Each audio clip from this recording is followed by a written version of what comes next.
statement. I now give the floor to His Excellency Mr. Peter Pavel, President of the Czech Republic.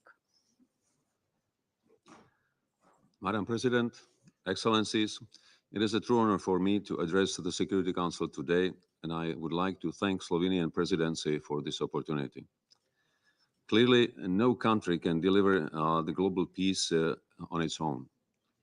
To provide our citizens with security and conditions for peaceful development, we believe the world, on one hand, needs an operational and effective multilateral institution, and on the other, their members accepting their responsibility. As to the first point, a comprehensive reform of the UN Security Council towards making it more effective, inclusive, accountable, and better reflecting today's realities by strengthening the voice of the underrepresented regions, especially but not limited to Africa, is essentially needed. Without structural and procedural changes, the Council's performance and legitimacy will inevitably suffer. Overdue of the reform of the Security Council is blatantly exposed in the face of the Russian war against Ukraine. The UN Security Council membership is not a privilege. It is first and foremost a responsibility to defend global peace and security entrusted to the Council's members on behalf of us all. To my second point, global security depends on the efforts and willingness of the Council's member to assume that responsibility. What Russia is demonstrating is the exact opposite. The war in Ukraine is shaking the very foundations of our collective security. Russia's declared goal to subjugate Ukraine by force ramifies far beyond the region. It has global consequences that include impairing nuclear safety, diminishing food and energy security, but also a dangerous attempt of damaging rules-based international order. The third year of this war, it is evident that Russia would not be capable of all of this on its own. Let me use this opportunity to recall also China's responsibility as a global actor and a permanent member of the UN Security Council to work for peace and stability. It is not sustainable that China continues to fuel the biggest security challenge by delivering the tools Russia needs to build its military capacity against Ukraine and its people. China should fulfill the role it aspires to play. Being a major global player means not only the benefits, but also a huge responsibility for global peace and security. I therefore invite China to use its uniquely close relations with Russia to bring about an end to the bloodshed in Ukraine and all the associated threats to the world security. Ladies and gentlemen, leadership is about responsibility and also about commitment to keeping peace. Leadership for peace, this is our goal and our duty. Thank you for your attention. I thank His Excellency Mr. Pavel for his statement. I now give the floor to His Excellency Mr. Mohamed Muizu, President of the Republic of Maldives. Thank you, Madam President, for convening this open debate. And thank you, Mr. Secretary General, President Sirleaf, and President of the IFRC for your comprehensive briefs. This is the first time that a Maldivian president is addressing the Security Council in the 59 years since we have been a UN member.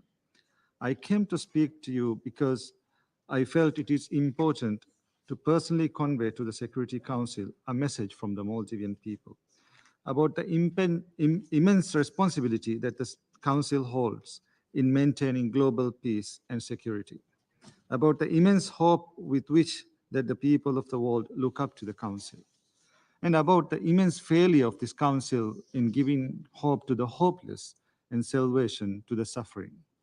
Global mistrust in the multilateral system continues to grow, and that is largely because of the ineffectiveness in inaction of the Council. We sit here today while a genocide unfolds under the nose of a Security Council unwilling to uphold international law and put an end to it. On the 16th of November last year, 36 UN special rapporteurs and experts referred to a genocide in the making in Gaza. They were designated experts by this organization, the UN. In July of this year, the International Court of Justice found that Israel's occupation of Palestinian territory is illegal, that Israel must evacuate settlements and pay reparation to Palestinians. Members of this council are expected to work to enforce findings by the UN's own principal judicial organ. This organization must listen to its own voices. The people of the world are listening. The people of the world are watching. In May, the prosecutor of the International Criminal Court sought arrest warrants in relation to the war in Gaza. The world expects Security Council members to support the process of justice and not to do anything to undermine it. It was member states of this council who established the principles, institutions, and architecture of a rule-based order, a world order based on justice. That architecture is now crumbling under the rubble of destroyed homes, hospitals, and schools, disintegrating under the weight of the bodies of innocent civilians in Gaza and Lebanon. An architecture decaying, stained with the blood of those whose very existence is supposed to be a symbol of a civilized world order, from aid workers to UN staff to journalists. Journalists from Palestine, Lebanon, and Al Jazeera, who Israel has killed or closed their offices while they risk everything to ensure we don't all return to a world where children and babies die in silence, perish in darkness. Powerful members of this council, is this really the world you want us to lead into? Powerful members of this council, is this really the example you want to set for others? Powerful members of this council, do you really want to undermine the foundations of global order that you have built? The decline in trust in the Security Council is rooted in the lack of equal representation, accountability, and transparency. It's fueled by the Council's selective intervention in maintaining security for some, but not for others. We need change, and we need it now. The Security Council must become more representative. Its composition is archaic and outdated, out of touch with the realities of UN membership today. For example, small island developing states are 1/5 of UN membership. Our voices matter. Our perspectives matter. Our wealth of experience in conflict resolution, rooted in our traditions of community and cooperation, matter. We deserve a seat at the table. A permanent rotating seat for seats will be a historic step towards equitable representation. So, will the efforts to address the historic injustice towards Africa in the Council, which we wholeheartedly support? An inclusive and representative council will be a more effective council. An effective council will also practice what it preaches. The council cannot expect democracy and accountability in UN member states without practicing the same in the council. We know the solution. It requires courage and a strong will. We must abolish the veto. The veto continues to paralyze the Council from stopping Israel's genocidal war against the Palestinian people. The veto has allowed Israel to continue with impunity in practicing brutal occupation and risking regional security. The veto continues to enable the massacre of innocent people. So let us kill the veto. Let us also bring an end to the ineffective intergovernmental negotiations that have not produced a result for more than 15 years. Let us start fresh with renewed hope and fresh resolve. Let us start a new intergovernmental process with text-based negotiations. I urge the new President of the General Assembly to conclude the process before the end of the 79th session. The Council must also accept and address the implications of non-traditional security threats.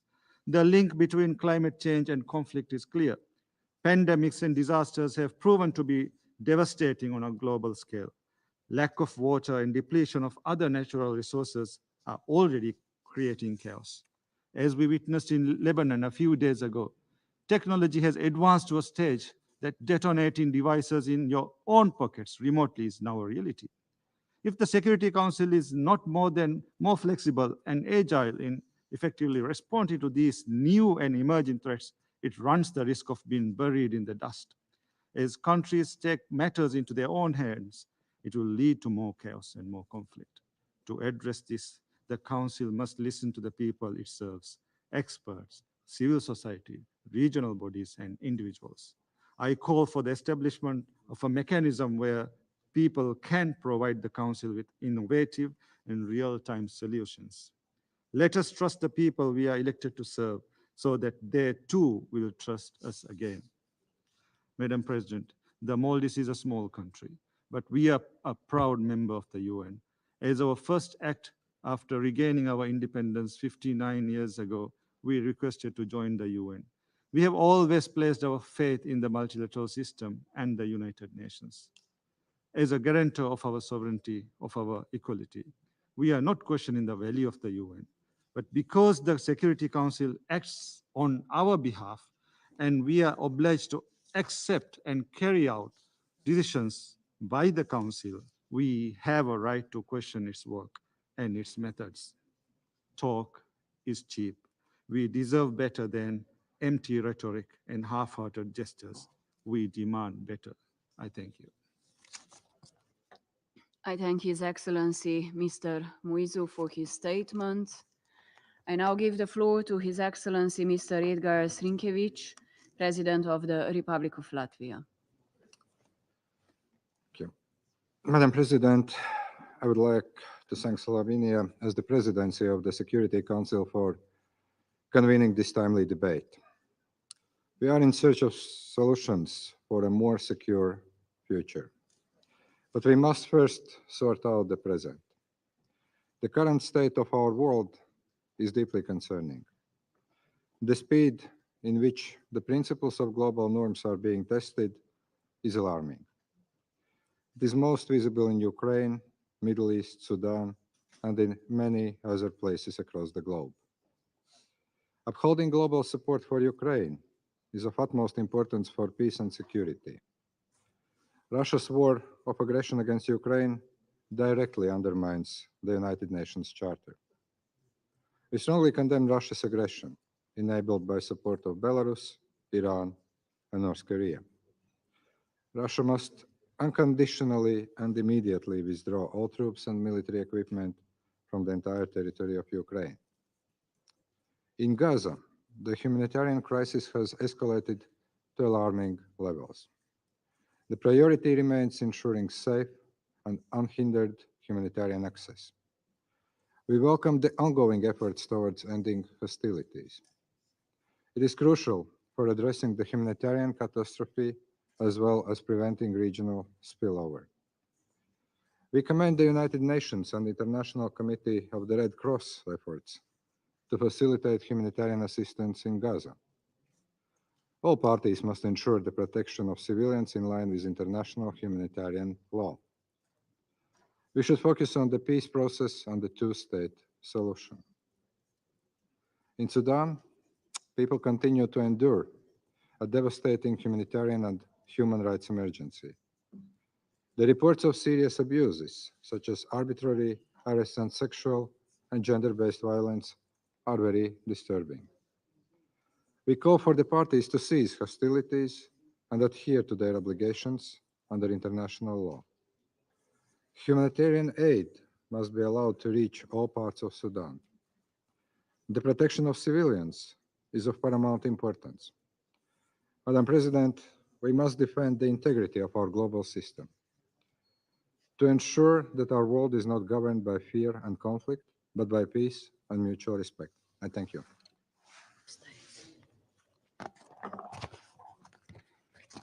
I thank His Excellency Mr. Rinkēvičs for his statement.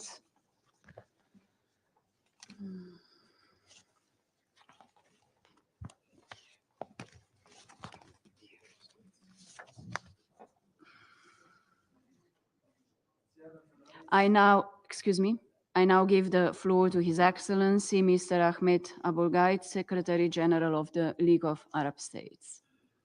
سيادة الرئيس، أصحاب المعالي والسعادة، اسمحوا لي أن أبدأ بشكركم على اختياركم الموضوع هذا الاجتماع رفيع المستوى، وعلى الورقة المفاهيمية المتميزة التي تعكس بوضوح الوعي الكامل بأزمة الثقة الكبيرة التي يعاني منها النظام الدولي متعدد الأطراف في الأمم المتحدة.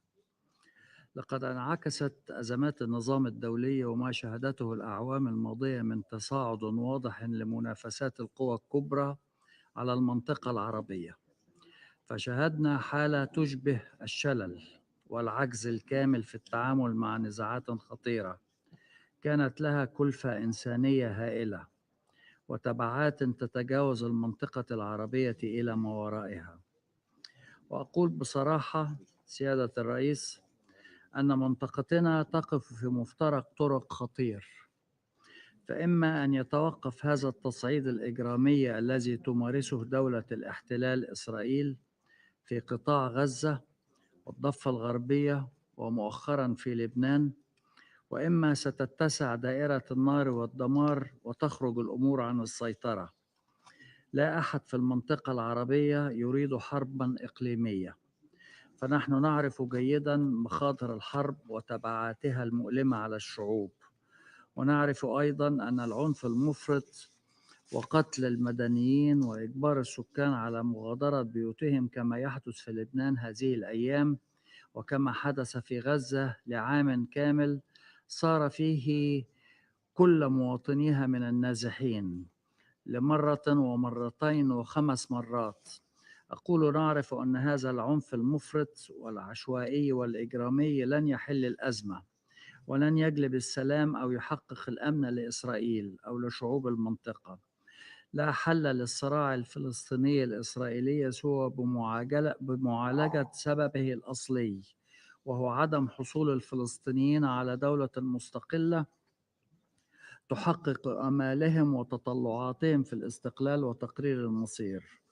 الصراع سيادة الرئيس لم يبدأ في 7 أكتوبر كما تريد إسرائيل أن تقنع العالم، و7 أكتوبر لم يحدث في فراغ كما قال بحق السكرتير العام لهذه المنظمة التي نقف في رحابها اليوم، وكما عبر بوضوح الرأي الاستشاري لمحكمة العدل الدولية الصادر في 19 يوليو الماضي: الاحتلال هو أصل المشكلة، تفكيك الاحتلال هو بداية الحل.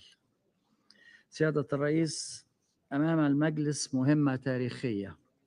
المنطقة العربية قد تشتعل لسنوات إن ترك قادة الاحتلال الإسرائيلي من غير حساب ومن دون أي ضغط حقيقي يوقف اندفاعاتهم المتهورة لتحقيق مصالحهم السياسية الداخلية على حساب الشعوب.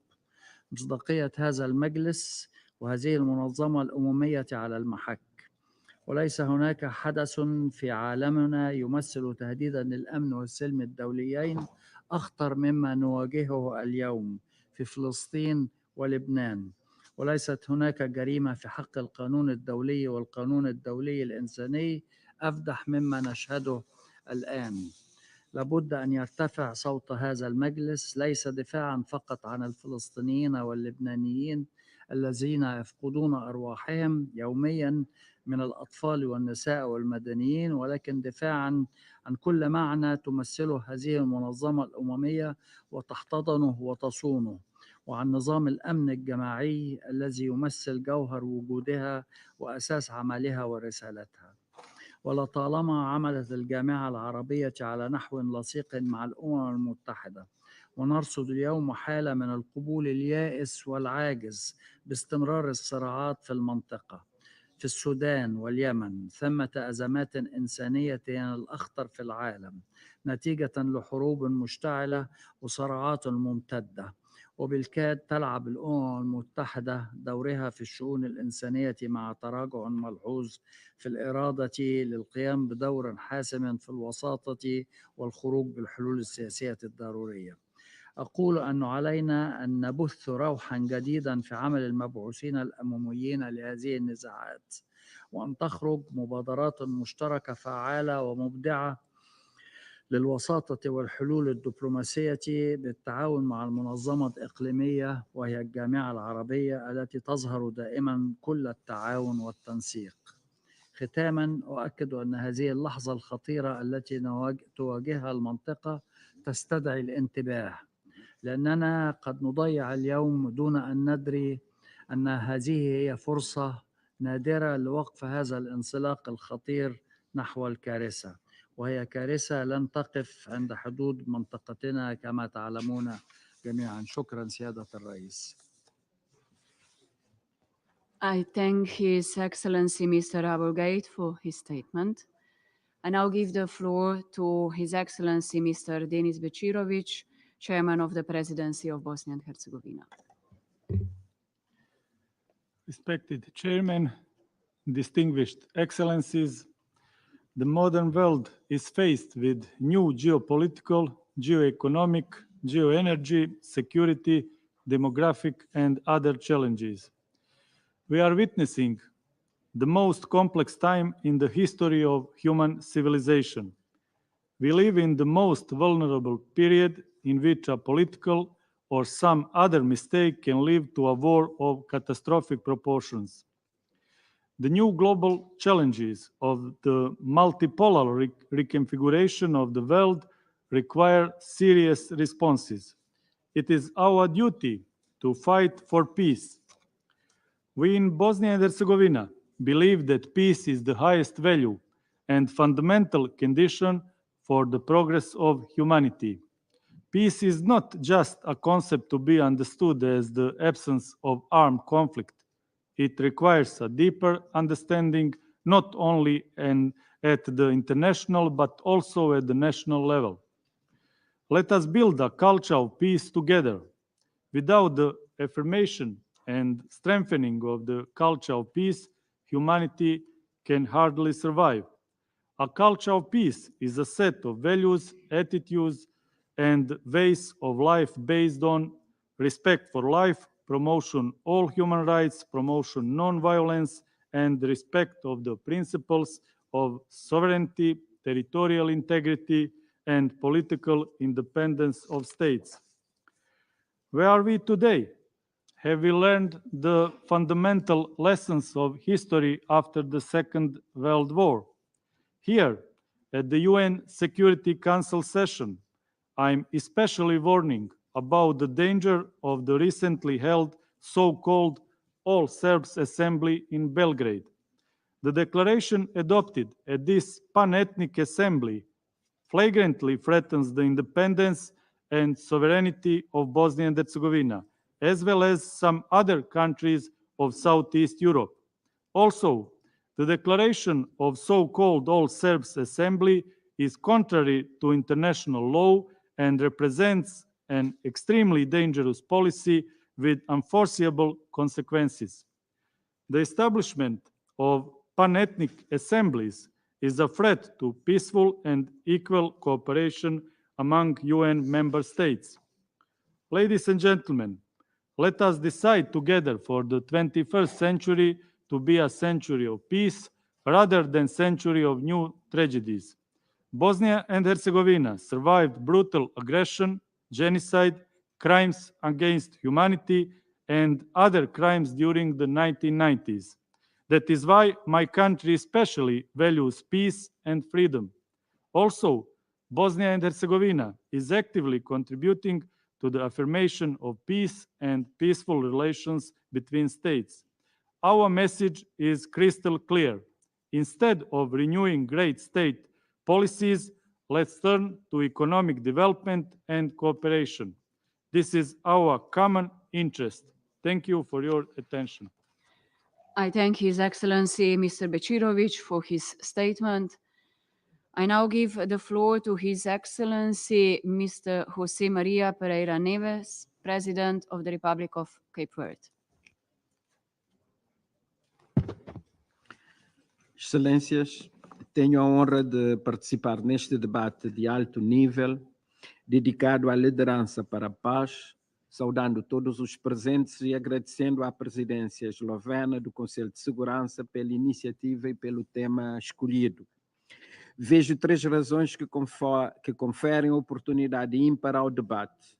O momento que atravessa o mundo, caracterizado por uma instabilidade ameaçadora e potencialmente destruidora para a paz global, a urgência em agregar efetividade ao funcionamento do sistema multilateral na busca de soluções globais e a necessidade de sermos, em cada um dos nossos países, líderes para a paz. O mundo atual caracteriza-se por uma notória ausência de paz e segurança, à luz da multiplicação de guerras de agressão, de conflitos intraestatais e de ações de terrorismo. Lá onde não há guerra, verificam-se situações de crise inerentes às tensões governativas, sociais e ambientais que imperam a realização dos direitos humanos e o desenvolvimento. Não há dúvidas de que o multilateralismo tem um papel crucial para conduzir essas guerras e crises a um fim, tendo em vista o retorno à paz. A Carta das Nações Unidas define a essência do multilateralismo quando atribui ao sistema o papel de manter a paz e a segurança no mundo e de realizar a cooperação internacional na solução dos principais problemas de natureza econômica, social e humanitária. Por conseguinte, o multilateralismo precisa ser resgatado e reformas políticas são necessárias para reforçar o papel das Nações Unidas na gestão da paz e segurança, dos direitos humanos e do desenvolvimento. A reforma do Conselho de Segurança, abrangendo a expansão dos seus membros, uma representação regional equilibrada, uma melhor complementariedade com a Assembleia Geral e uma menor interferência do direito do veto nas decisões, bem como o reforço da nossa liderança para a paz, assumindo cada um de nós responsabilidade em governar com paz ou preventivamente em prol da paz, devem ser assumidas como prioridades. Em Cabo Verde, acreditamos que os dividendos que resultam da paz são as liberdades, a democracia e o desenvolvimento. Desde o primeiro momento, assumimos a paz como um desígnio nacional. Teremos um mundo melhor se cada um de nós fizer o seu trabalho de casa. Muito obrigado pela vossa atenção.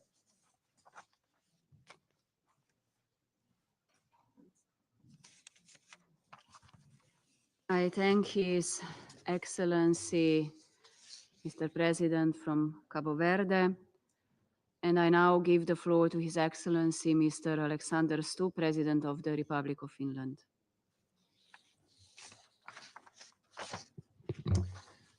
Madam President, Excellencies, ladies and gentlemen, I speak today on behalf of the Nordic countries, so Denmark, Iceland, Norway, Sweden, and my own country, Finland. And I'll focus on three aspects of leadership and how leadership should be used to end wars and promote peace in Ukraine, Palestine, Sudan, and beyond. So first is the fundamental importance of national leadership. The implementation of Security Council resolutions hinges upon the efforts of member states. Ultimately, most decisions on war and peace are made at the local level. The UN Charter guides us to resolve international disputes with words instead of weapons. We can mediate or support the mediation efforts of others.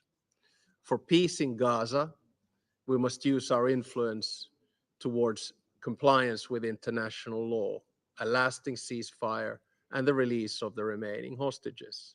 For peace in Ukraine, the aggressor must stop the war, and we must ensure accountability for this blatant violation of the UN Charter by a permanent member of this council. For peace in Sudan, we must find a path towards restoring democratic governance while meeting the urgent humanitarian needs and ending the atrocious violence against civilians. In all conflicts, irrespective of where they occur, we must call out serious violations of international law and support accountability. Second, it is this very council that is entrusted with the primary responsibility of international peace and security. The Council is not always delivering what we expect from it. The veto is one part of the shortcoming. The Nordic countries maintain that the veto should be used with utmost restraint, with maximum transparency in strict adherence to the UN Charter. The composition of the Security Council needs addressing. It should better reflect the global realities of the 21st century. Africa's underrepresentation is particularly glaring. Other imbalances should also be rectified. A seat at this horseshoe is, however, not a privilege, but a responsibility to overcome differences rather than blaming others. And third, inclusive leadership is our best chance for lasting peace. Peace cannot be forged among the like-minded or like-sized countries alone. We need dialogue and cooperation. Women must be able to meaningfully participate at all levels in the peace processes. Young people can make a valuable contribution and should be able to do so. After all, conflicts are endangering their lives today as well as their future. Finally, our ultimate aim must be not just to resolve conflicts, but to prevent them. This requires dedicated and inclusive leadership from each and every one of us. Thank you. I thank His Excellency Mr. Stubb for his statement. I now give the floor to His Excellency Mr. Daniel Risch, Prime Minister of the Principality of Liechtenstein. Madam President, thank you for your leadership in convening us today. This body and this organization were founded to take us from the age of those who led the world into conflict to one in which leaders work together to bring peace, stability, and development. In Western Europe, we have benefited from the peace dividend for nearly 80 years. The aggression against Ukraine is a painful reminder that we must not take it for granted, and not all in this room seek peace and stability. President, we must see and demand leadership from those in positions of power that is committed to the UN Charter, that upholds the prohibition against illegal war making by prosecuting those who violate it. Those who are unwilling to respect the Charter demonstrate that they are unfit to lead. We also expect this organization itself to use the power we have collectively placed in its hands. The Secretary General is empowered to lead this organization through difficult moments. Our task as states is to provide the necessary political backing to this end. Earlier this week, in our conversation, I was grateful for the President of the General Assembly's comment that the veto initiative my country initiated is seen as a gift to humanity. We believe it is a symbol of our political backing for action, both by this body and the General Assembly, in support of this organization and those it serves, the people.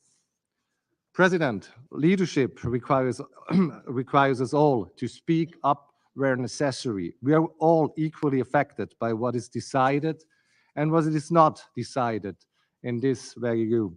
Therefore, we must call for the action that is needed. Leadership means seeing opportunities instead of lamenting crises and looking for ways to act elsewhere if this council is unable to deliver. But leadership also requires us to listen, especially to those with different experiences and perspectives. We all know that people from my part of the world are overrepresented at this table. In the interest of this council and our organization, this fact must change. Liechtenstein will continue to work towards a reform council, one where the world is equitably represented, one where those inside the room represent those outside, one where nobody can arbitrarily block the collective will of the membership, and one where more women are in leadership positions, including of the United Nations.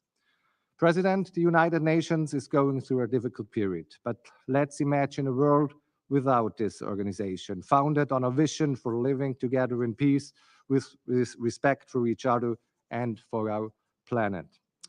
I agree with Dag Hammarskjöld when he said the United Nations was not created in order to bring us to heaven, but in order to save us from hell. But we in this room will have to explain next generations, to our children and grandchildren, why we haven't tried harder to bring our world closer to heaven.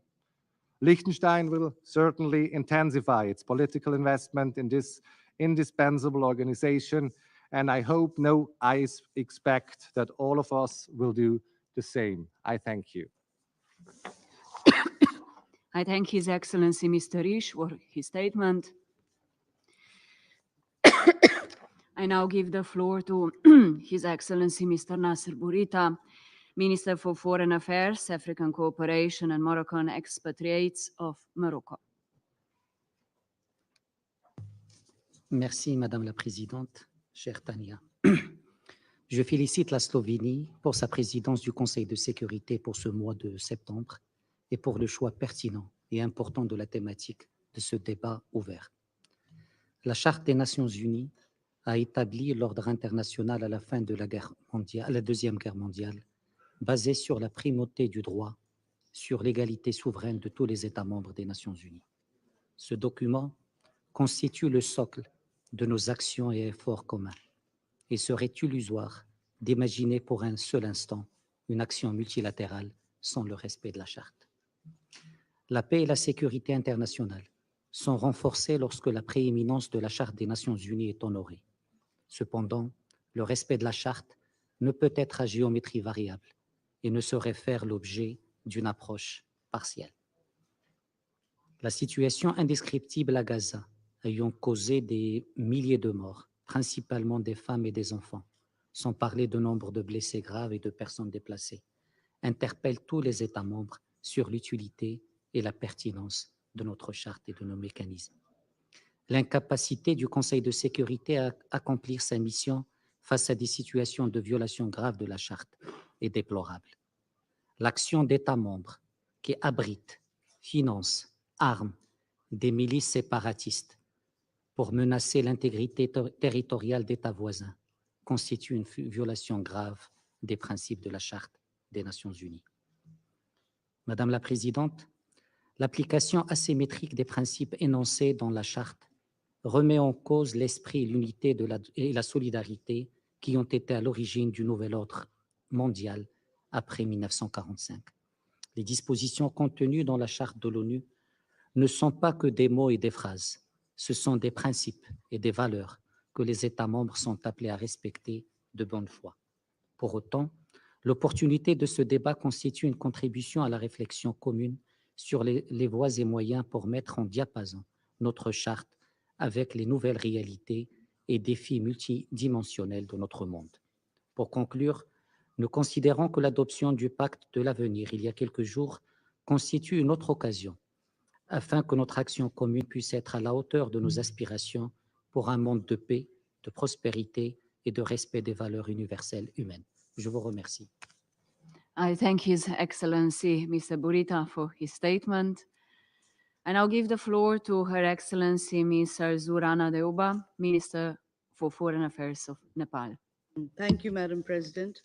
I begin by thanking the Presidency of Slovenia for convening this high-level debate. I thank the distinguished briefers for their comprehensive and insightful briefings. Madam President, today we stand at crossroads, and that may be the most perilous time post-Second World War. We witness surge in conflicts, humanitarian crises, and flagrant violations of the UN Charter, international humanitarian law, and human rights.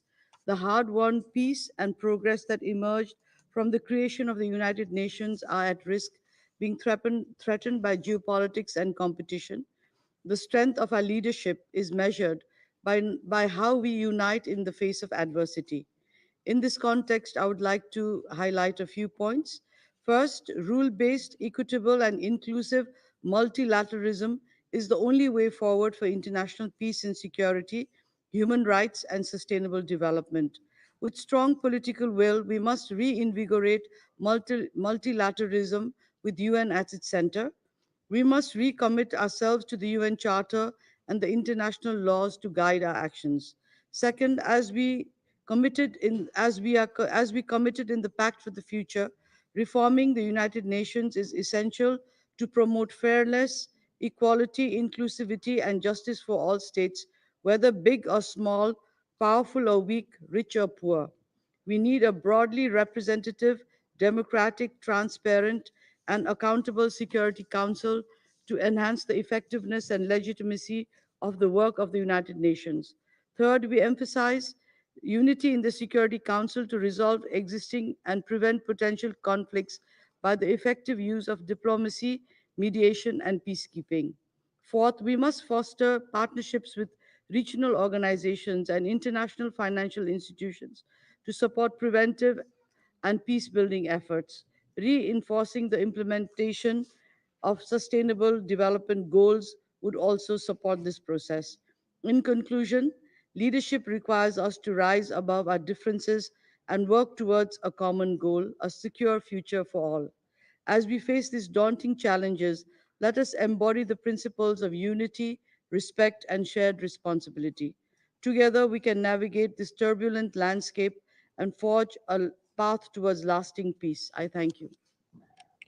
I thank His Excellency, Her Excellency Rana Deuba for her statement.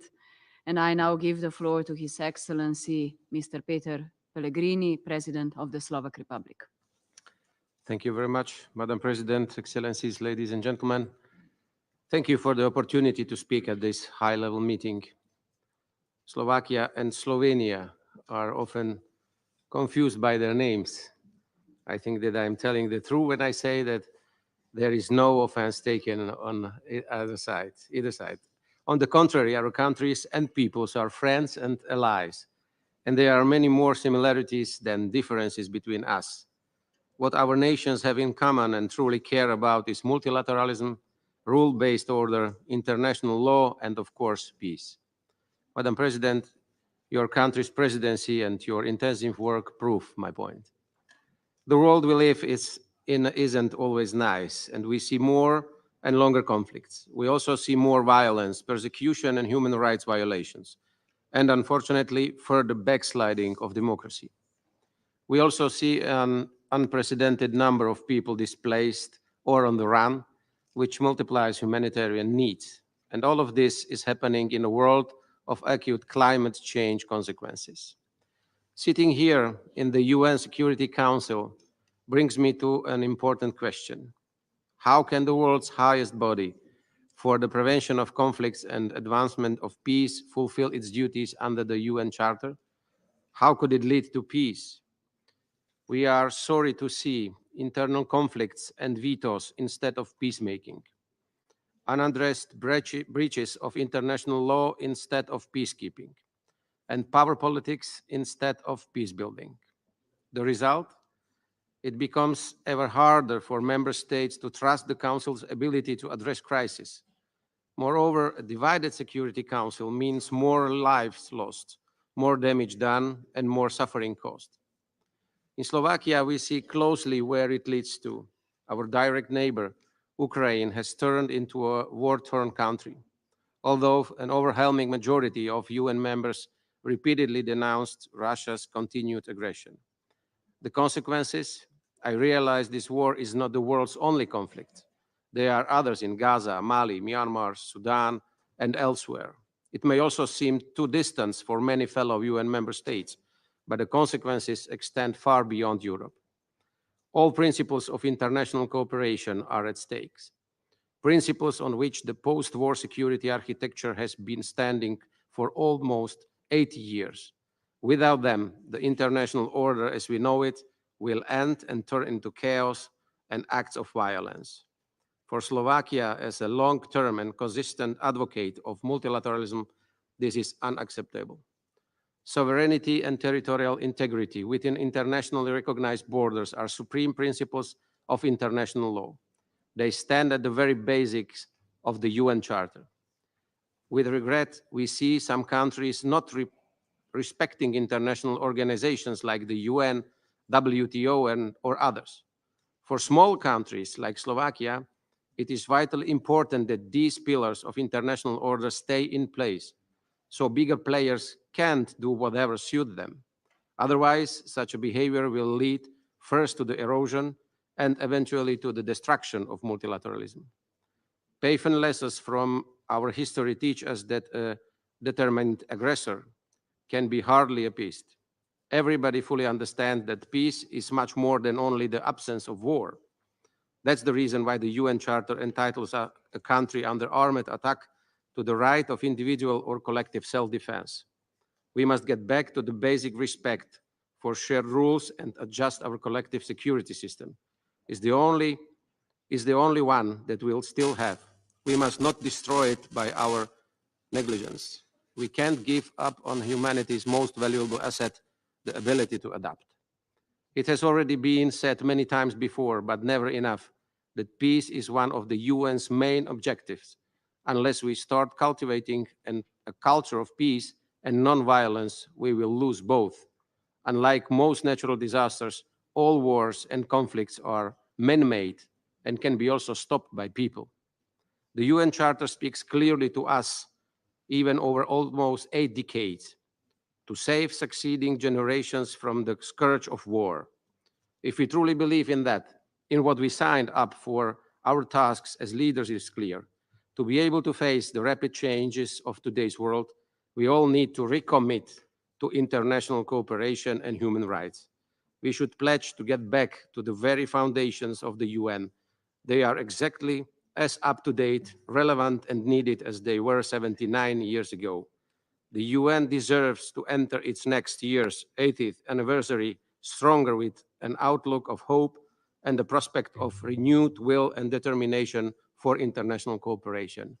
This is what we promise to the next generation and must not fail to deliver. Let us remember and let us act accordingly. We won't get a second chance. And I know this is a hypothetical exercise, but still it would be very interesting to see how many parties would, with no hesitation, put their signature under a symbolically renewed UN Charter today, as opposed to almost 80 years ago, including all standing commitments and obligations to peace, human rights, and international law, of course. At least an interesting food for thought for the next year's round anniversary of the UN. Thank you very much, Madam President. I thank His Excellency Mr. Pellegrini for his statement. And I now give the floor to His Excellency Mr. Irakli Kobakidze, Prime Minister of Georgia. Thank you very much, Madam President, dear colleagues. It's a pleasure to be here with you all. I would like to thank the Prime Minister of Slovenia for initiating this very timely debate. At the first session in 1946, the founders promised to unite to maintain global peace and security. As a responsible member of the international community, Georgia actively contributes to global peace. For more than 2 decades, we have made substantial contributions to NATO and the EU-led missions worldwide, making Georgia one of the largest per capita contributors to the NATO missions in Iraq and Afghanistan. 32 brave Georgian soldiers made the ultimate sacrifice in Afghanistan, while hundreds of others suffered injuries in the pursuit of freedom and peace. As we strive for peace, prosperity, progress, and sustainability for all, it's disheartening to witness the ongoing war in Ukraine. We understand the challenges Ukraine currently faces and stand in solidarity with the Ukrainian people. We have sponsored joint and supported more than 600 resolutions, statements, joint statements, and other initiatives by major international organizations and institutions to support Ukraine. The government of Georgia has also been providing substantial humanitarian assistance to Ukraine since the beginning of the war, both in the country and to those currently residing in Georgia.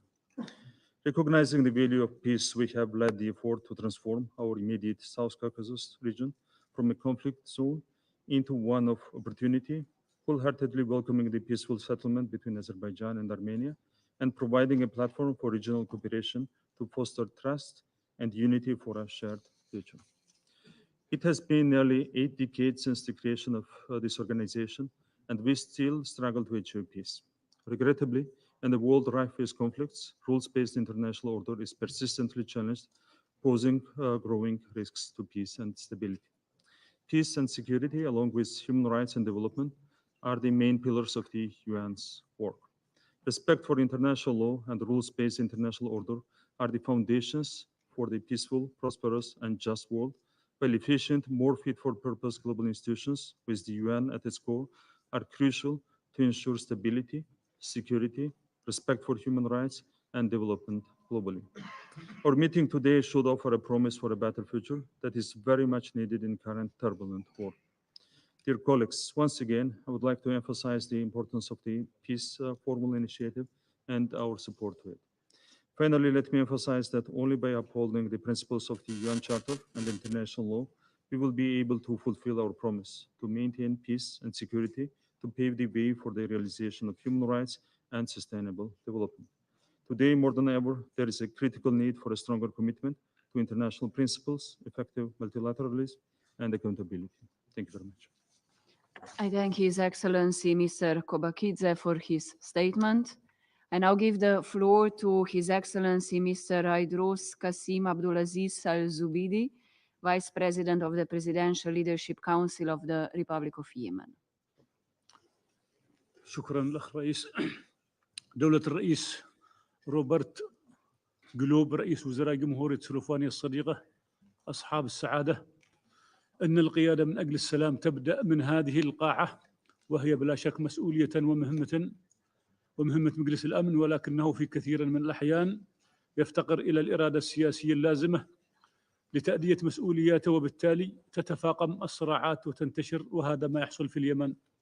السيد الرئيس، لقد مرت 10 سنوات منذ انطلاق الصراع في بلادنا، فقدنا خلالها مئات الآلاف من الأرواح البريئة، وأصبح الملايين على حافة المجاعة بسبب الإرهاب الحوثي، حيث كانت النساء والأطفال في طليعة هذه المعاناة، بما في ذلك تعرض العاملون في المجال الإنساني والأمم المتحدة للاعتقال والإخفاء القسري، وتزايد نشاط الجماعات الإرهابية بسبب الافتقار إلى الإرادة السياسية الدولية لإنهاء الصراع. إن تداعيات هذه العواقب هو ما نشهده اليوم في البحر الأحمر جراء هجمات الحوثيين ضد الأمن البحري والتجارة الدولية، وهذا نتاج الفشل في إنهاء الصراع وعدم التعامل بجدية مع هكذا ممارسات. إن الوضع الراهن في بلادنا لم يعد مقبولا، وإن مصلحة شعبنا تكمن في إنهاء الصراع وإيجاد حل دائم، وهي مصلحة مشتركة مع حلفائنا الإقليميين والمجتمع الدولي.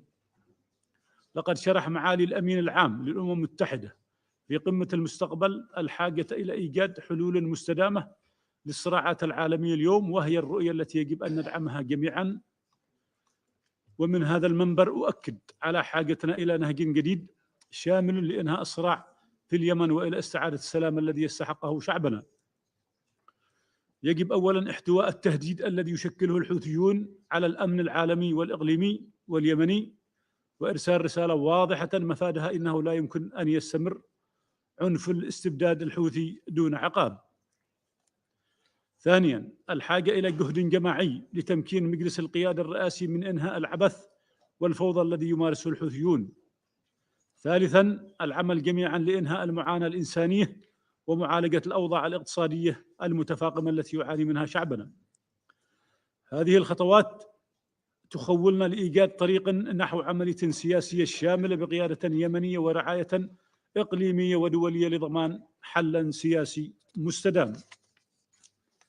أصحاب السعادة، لمدة طويلة من تاريخ بلادنا المضطرب تم تهميش القضايا والأطراف التي ينبغي أن تكون هي الأكثر أهمية في تحديد مستقبلا يأتي في طليعة ذلك حل قضية شعب الجنوب التي تم الاتفاق على وضع إطار تفاوضي خاصا بها في مشاورات مجلس التعاون الخليجي 2022 في الرياض.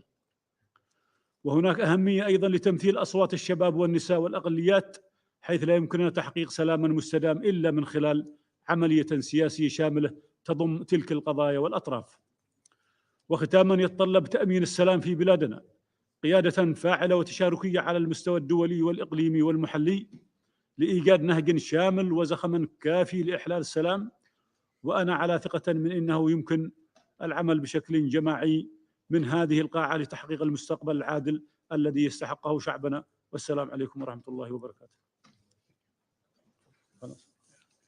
I thank His Excellency Mr. Al-Zubidi for his statement. I now give the floor to His Excellency Mr. Peter Siarto, Minister for Foreign Affairs and Trade of Hungary. Madam Minister, thank you so much. First, I'd like to express our gratitude to the Slovenian government to be so active when it comes to the peace agenda. Now I can be certain that we put our vote on the right place when we voted about the non-permanent members to this term in the Security Council. And your activism is pretty much needed nowadays. We have to look for leadership for peace since we have been living in the age of dangers. And we Hungarians do not need to explain this too much, putting into consideration that we have been living in a neighborhood of a war for the last almost 1,000 days. And we have been confronted with all the consequences of this war, starting from the 1.3 million refugees arriving to Hungary, to the skyrocketing inflation. And nowadays there are still more than 1,000 schools in Hungary where the kids of the refugee families are being enrolled. And if you are honest to ourselves, then I think it's obvious that the answers the global and the European community tried to give to this war did not bring us closer to peace at all. Think about the sanctions. The sanctions are basically more harmful to some European countries than to the Russian economy. And if you are honest to each other, we see that many Western countries and many Western companies are simply evading those sanctions. Or when it comes to the weapon deliveries, did they bring us closer to peace? Obviously not. The increased volume of the weapons on both sides of the front line led to more casualties, more destruction, and definitely a longer war. So I think it's, when we look for leadership for peace, then we have to understand that wars, and especially the one in Ukraine, does and do not have any solution on the battlefield. The solution should come around the negotiating table. And therefore, we argue in favor of ceasefire and argue in favor of peace talks to be started. It was like 2 days after this war has broken out when I called Minister Lavrov and called the head of the presidential administration in Ukraine, Mr. Yermak. And I have offered to both that if they need a place where level playing fields, safety, fairness is guaranteed for peace talks, then Hungary is at their disposal. I have not raised this issue since then, but we have not withdrawn it either. So the offer is still valid. But the problem, Madam Minister, here, when we look for leadership for peace, is that whoever raises or whoever mentions peace in relationship to this war in Ukraine is usually stigmatized and accused and attacked, at least politically, financially, legally, and sometimes physically as well. And we all know the words of which we can pick: puppet, spy, Trojan horse, and so on and so forth. So therefore, I think if you really look for leadership for peace, then we have to put an end to the fact that the word peace is kind of used as a cuss word nowadays by some. So therefore, we have to bring back mutual respect to international politics, and we have to make sure that the definition of diplomacy is not diverted. Currently, many use diplomacy to express something that you only talk to those with whom you agree 100%. No, this is not diplomacy. This is something else. This is not an achievement. Diplomacy is that you talk to everyone. You talk to everyone about complicated issues, even if you do not agree, but you try to understand the other one and try to come to some kind of an agreement. And if you are able to do so, then I think we can find the way and the leadership to peace as well. And I hope we will do so, because we don't want to live the next 1,000 days in the shadow of a war. Thank you so much. I thank His Excellency Mr. Siarto for his statement. And I'll give the floor to His Excellency Mr. Winston Peters, Deputy Prime Minister and Minister for Foreign Affairs of New Zealand.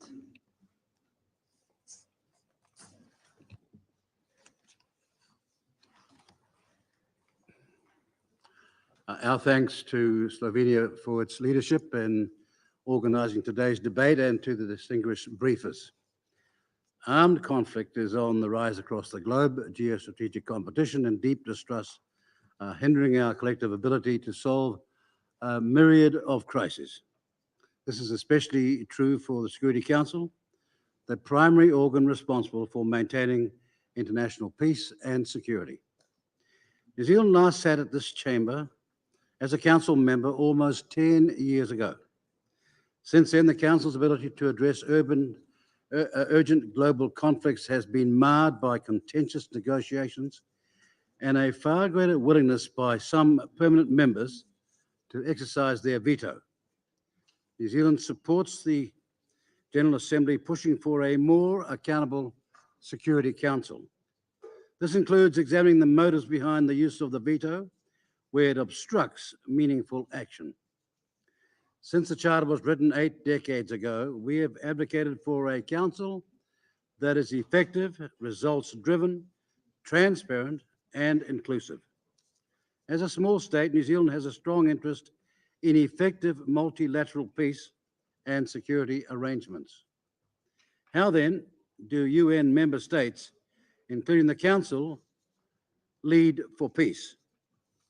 First and foremost, any action must start with active defense of the UN Charter and its core principles. After all, the international rule of law and the UN Charter form the foundations of the rules-based international system that underpins our collective security and prosperity. We must also be resolute in our commitment to the peaceful resolution of disputes. All states must refrain from the threat of or use of force against the territorial integrity or sovereignty of any state. Members of the Security Council are no exception. As a founding member, New Zealand remains resolute in our defence of the Charter and in the support of the international judicial institutions that uphold the Charter and international rules. A second core pillar of our efforts must be respect for international humanitarian law and the basic standards of humanity that it protects. Or maybe a third principle, when somebody's addressing you, the rest of the people in the room keep quiet. Madam Chair. Excuse me. Thank you.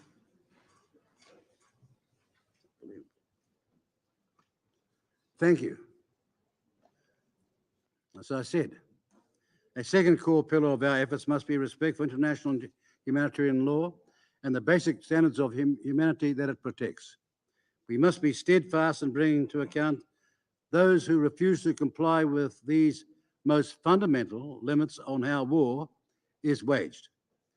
Third, leading for peace requires investment in not only humanitarian action, but also peace building and sustainable development.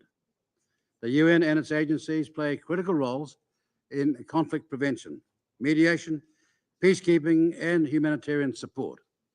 But the UN system cannot succeed without the committed backing of member states in leading for peace. Finally, we must also recommit to diplomacy as the very building block of better relations between states. We must engage in good faith to find solutions to seemingly intractable problems. We look forward to working alongside you in pursuit of these goals and a more peaceful world. Thank you, Madam President. I thank His Excellency, Mr. Peters, for his statement. And I really ask for the silence in the room. I now give the floor to Her Excellency Ms. Jai Udu Singabao, Senior Vice President and Minister of Justice of the Republic of Palau.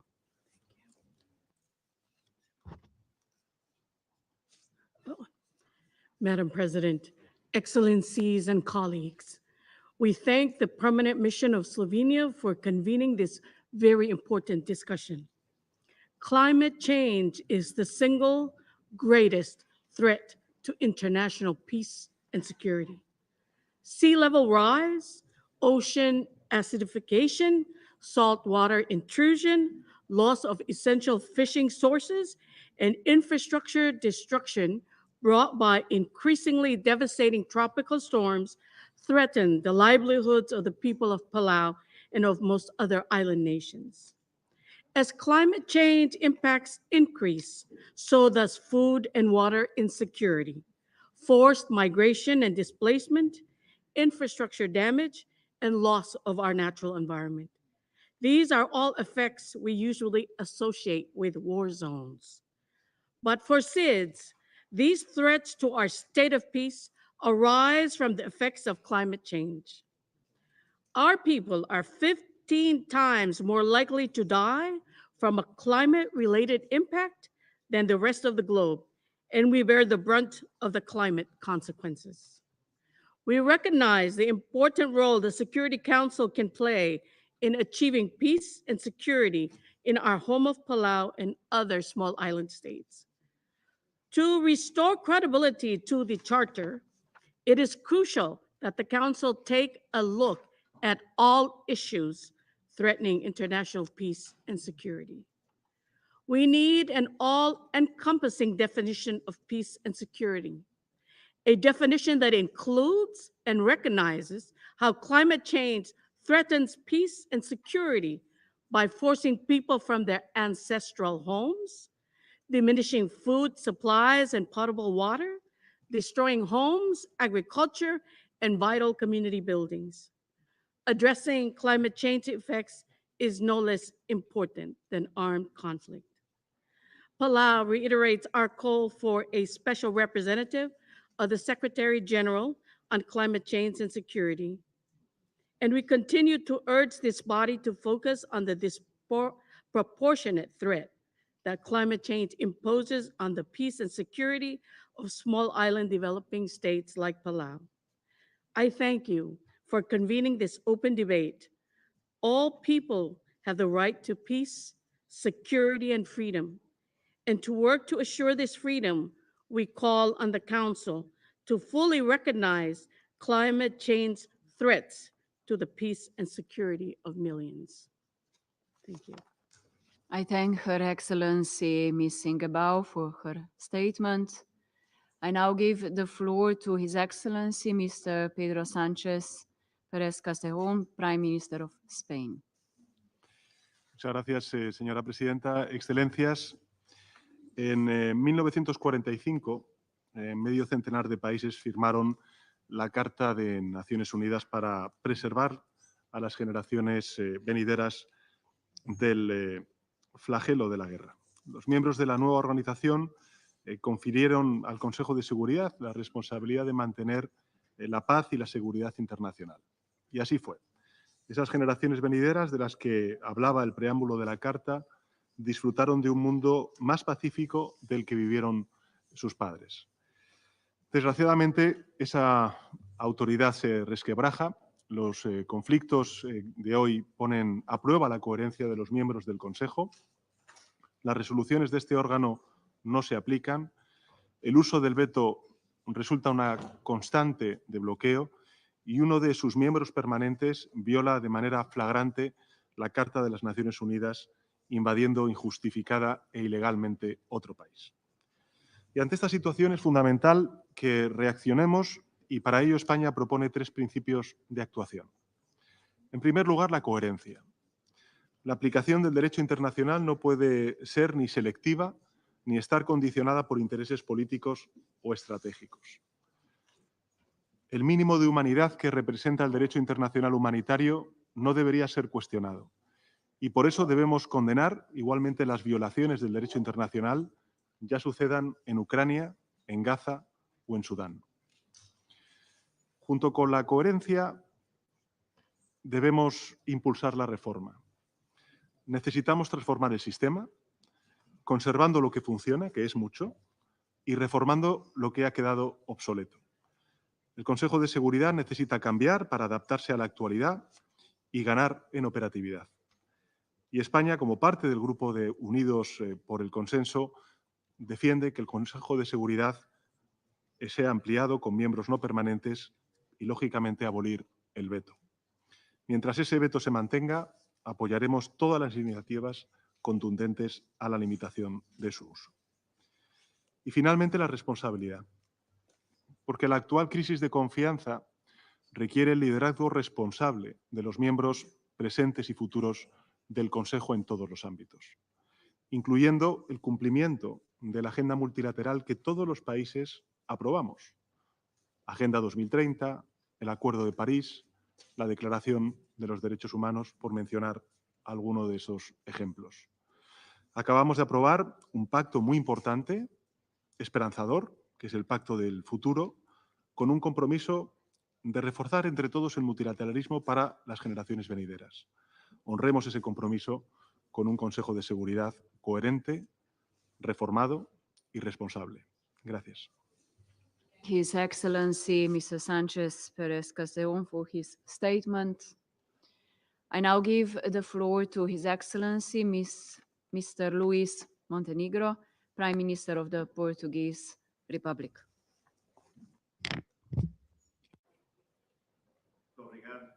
Senhora Presidente, muito obrigado e os meus cumprimentos a todos. Quero, em primeiro lugar, felicitar a Eslovénia pela promoção desta reflexão muito oportuna sobre a liderança para a paz sob a forma de debate aberto. De acordo com vários relatórios e indicadores, os últimos 3 anos foram os mais violentos das últimas 3 décadas.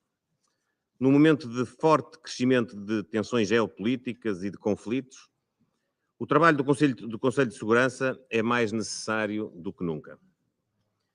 É para ele que o mundo se vira para fazer face às ameaças à paz e à segurança internacionais, antes mesmo que estas se transformem em conflitos e em violência. Porém, este Conselho encontra-se frequentemente paralisado, em face de graves violações do direito internacional, ataques contra civis e tragédias humanitárias de enormes proporções. O cenário mais evidente deste impasse é o aumento do uso indiscriminado do direito de veto. A Carta prevê, no artigo 27, uma abordagem de boa-fé, em que as partes em litígio deverão abster-se de votar. Mas ao longo dos anos temos vindo a assistir a um aumento do uso do veto, bem como a situações em que membros do Conselho se tornam parte de um conflito, sendo simultaneamente juiz e jurado. Este é um claro sinal de bloqueio atual do Conselho e da sua dificuldade em garantir a estabilidade e a paz em nome de todos os povos das Nações Unidas. Enquanto a guerra prossegue, com consequências terríveis dentro e fora da Ucrânia, o Conselho de Segurança tem estado muitas vezes em silêncio. Em relação a Gaza, pouco diz e sempre demasiado tarde. Esperemos que agora, na situação do Líbano, o Conselho de Segurança possa ser ativo e consequente nos esforços de contenção que evitem uma escalada de violência. Mesmo quando resoluções são aprovadas, frequentemente ficam por cumprir. É imprescindível que, de Gaza ao Sudão, todas as partes façam o que estiver ao seu alcance para assegurar a plena implementação das resoluções adotadas por este Conselho. Senhora Presidente, é prioritário que o Conselho de Segurança tenha uma agenda orientada para soluções. Não é uma tarefa fácil, mas é urgente e é essencial restaurar a confiança e a esperança no multilateralismo. É essa a visão do Secretário-Geral e que foi agora assumida na nova Agenda para a Paz e na recente Cimeira do Futuro. Creio que o caminho passa por 4 aspectos fundamentais. Em primeiro lugar, uma abordagem preventiva. Prevenção significa agir. Agir antes da escalada de tensão. O Conselho deve fazer uso de todos os instrumentos da sua caixa de ferramentas, como é o caso da mediação e do apoio dos seus órgãos subsidiários, caso da Comissão para a Consolidação da Paz. Uma arquitetura operacional de paz abrangente e inclusiva, que engloba a prevenção, a manutenção e a consolidação da paz, com mandatos realistas, com objetivos e calendários claros, poderá adaptar-se melhor às diferentes fases daquilo que são os caminhos de paz. Em segundo lugar, o trabalho para as organizações regionais. Neste espírito, apoiamos a implementação da Resolução 2719 sobre o financiamento das operações de apoio à paz lideradas pela União Africana. Trabalhar com organizações regionais cumpre o espírito da Carta, complementando e reforçando o trabalho do Conselho por via de soluções mais próximas das pessoas afetadas. Em terceiro lugar, a questão mais ampla dos métodos de trabalho do Conselho de Segurança, incluindo apelos à restrição do uso do veto. O amplo apoio à Declaração Política Franco-Mexicana e ao Código de Conduta do ACT, Accountability, Coherence and Transparency, bem como a implementação da iniciativa do veto, evidenciam um consenso crescente sobre a necessidade de restringir o uso do veto no estrito respeito pela Carta. O direito de veto, à semelhança da assunção de um lugar à mesa do Conselho de Segurança, antes de constituir um privilégio, representa uma responsabilidade e é assim que deve ser exercido. É também necessário reforçar a responsabilização deste órgão perante a Assembleia Geral e a comunidade internacional. Por último, mas não menos importante, os 10 membros eleitos deste Conselho têm um papel crucial a desempenhar. Trabalhando em conjunto, podem constituir uma alternativa e apontar um caminho de soluções. Os membros eleitos revestem-se de uma legitimidade interregional que permite ultrapassar confrontos entre poderes instituídos. É nisto que acreditamos. Portugal continuará a trabalhar para restaurar a credibilidade, a relevância e a eficácia deste Conselho, numa altura em que o seu papel é mais necessário do que nunca, sempre com a Carta das Nações Unidas como bússola orientadora. É neste espírito que Portugal é candidato a um mandato neste Conselho para o biênio 2027-2028. Muito obrigado a todos pela vossa atenção e muito obrigado, Sra. Presidente.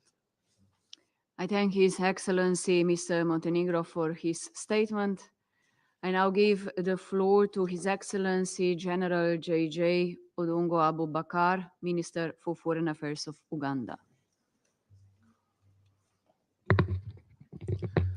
Madam President, I am honored to speak on behalf of the 121 member states of the Non-Aligned Movement.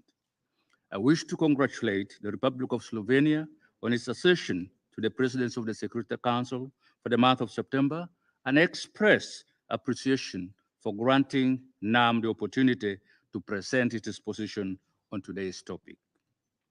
Madam President, the concept of leadership for peace is at the center of the Non-Aligned Movement. NAM member countries are committed to supporting, preserving, and strengthening the values of peace, multilateralism, and international cooperation as cornerstones of the Charter of the United Nations. We reaffirm our commitment to the United Nations as the primary multilateral institution with mechanisms to promote and support the intertwined values of humanity, namely peace, security, development, inalienable human rights, and mechanisms for the achievement of Agenda 2030 for Sustainable Development. At the 19th summit held in Kampala in January this year, the heads of state and government reaffirmed the validity of the purposes and principles of the Charter of the United Nations and the principles and norms of international law as indispensable in preserving and promoting peace and security, the rule of law, economic development, and social progress, and all human rights for all. NAM is cognizant of the importance of building representative, democratic, and inclusive global institutions that serve the interests of all. In this respect, the movement stresses the need to strengthen multilateralism through a comprehensive reform of the current global governance architecture, including the United Nations system, the international financial institutions, and the multilateral development banks. The movement reaffirms its opposition to all unilateral coercive measures, including those measures used as tools for political or economic and financial pressure against any country, in particular against developing countries, which violates the Charter of the United Nations, the rules and principles of international law. We reaffirm that under no circumstances should people be deprived of their own means of sustenance and development. We further express our concern at the continued imposition of such measures which hinder the well-being of populations of the affected countries and create obstacles to the full realization of their full human rights.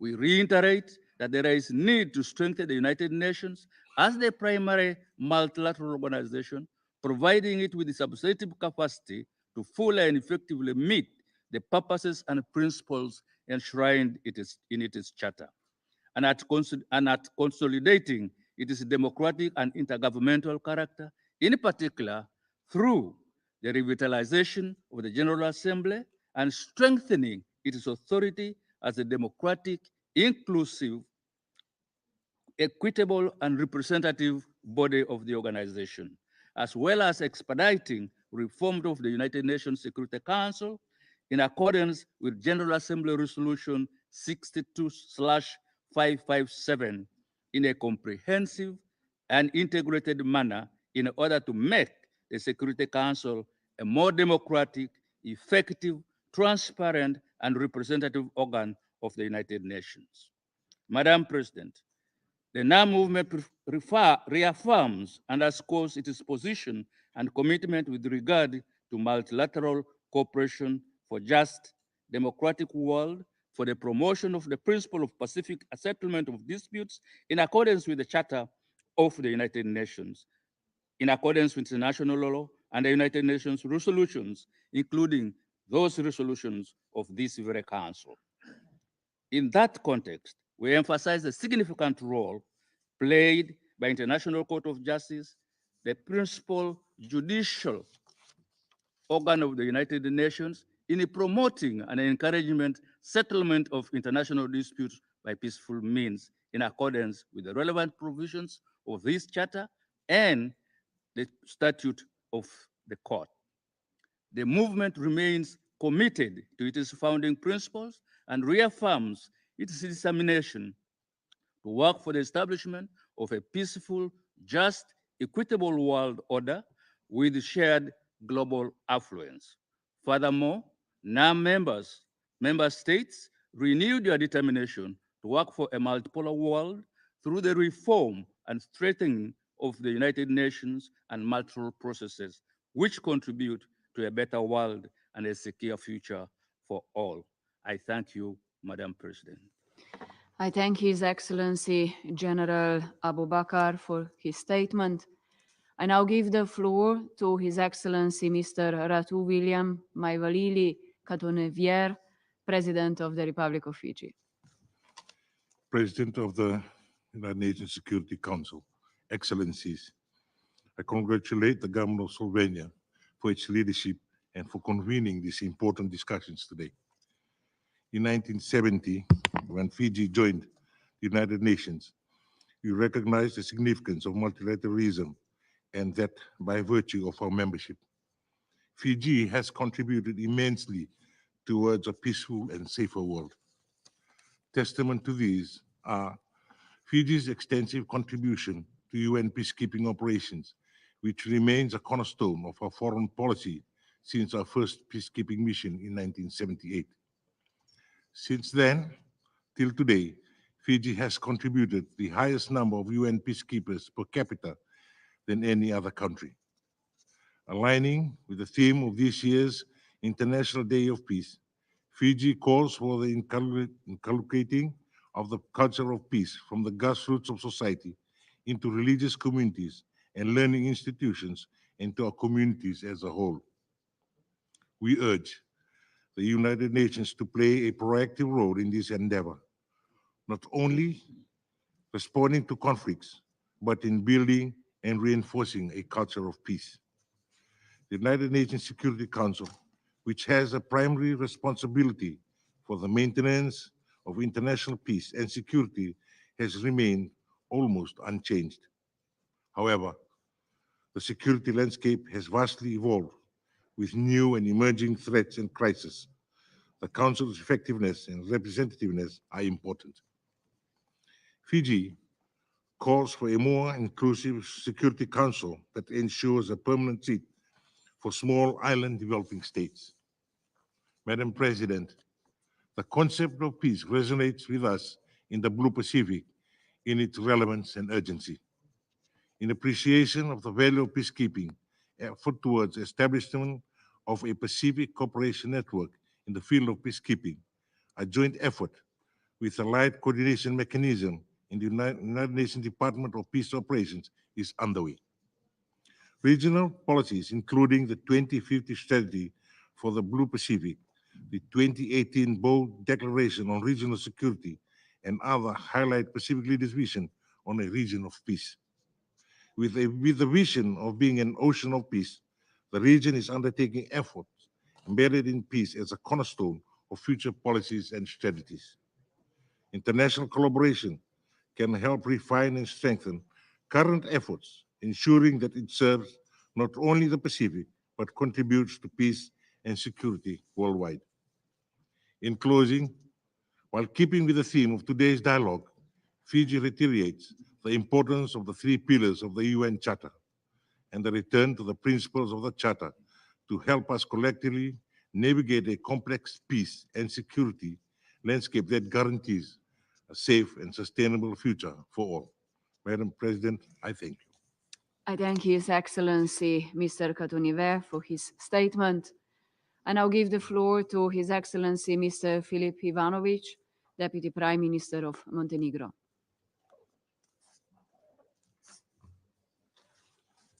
Dear Madam President, distinguished colleagues, allow me first to thank Slovenia for convening this open debate, as well as briefers for their insightful remarks.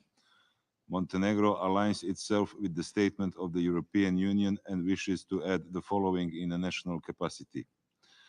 Today, in a time of highest number of escalating conflicts since the Cold War, international legal order and multilateralism are on the test. We continue to witness polarization among UN member states that highly impacts the work of the UN Security Council and alarming disrespect of international humanitarian law, including human rights, and consequently the erosion of trust in international institutions. We are seeing severe civilian harm from Gaza, Ukraine, Sudan, DRC to Sahel that has caused unprecedented casualties and suffering, as well as the high risk of famine. Excellencies, dear colleagues, states cannot be above the law, the UN Charter, or legally binding UN Security Council resolutions. In this regard, Montenegro reiterates calls of other member states addressed to the Security Council's permanent members to refrain from using the veto for actions that could prevent or stop violence worldwide. This is precisely why states must work together to rebuild trust in the UN Security Council as the main organ to maintain the international peace and security. Nevertheless, Montenegro strongly believes that UN-centric, rule-based system is a precondition for long-lasting peace and development. Today's meeting, which we consider both timely and essential, is another opportunity to recommit to the UN Charter and multilateralism for ensuring more just, democratic, and sustainable world order. The way forward is based only through mutual respect, trust, and consensus. Montenegro values the work of the UN peace-building architecture on prevention of violence and conflicts, and strongly supports the promotion of international cooperation and the respect of the UN Charter as a cornerstone of the rule of law at the international level. We welcome all peaceful resolutions, including negotiation, mediation, conciliation, arbitrary, etc. We also commend the UN Secretary General's new agenda for peace and look forward to deepening our discussions on the future of peacekeeping in the context of the next ministerial meeting to be held in Germany in 2025. In current geopolitical situation, contested and complex, it is vitally important to work together on the Security Council's credibility and relevance. Another crucial step is to increase trust within nations, to find common grounds and enhance international cooperation. We firmly support the Council's close cooperation with regional organizations in order to maintain peace and security. Dear colleagues, peace is our most precious value and we strive for it, the most valuable legacy for succeeding generations. To accomplish this common goal and fulfill the promise to the future generations, Member States must uphold the values and objectives of the UN Charter. I thank you.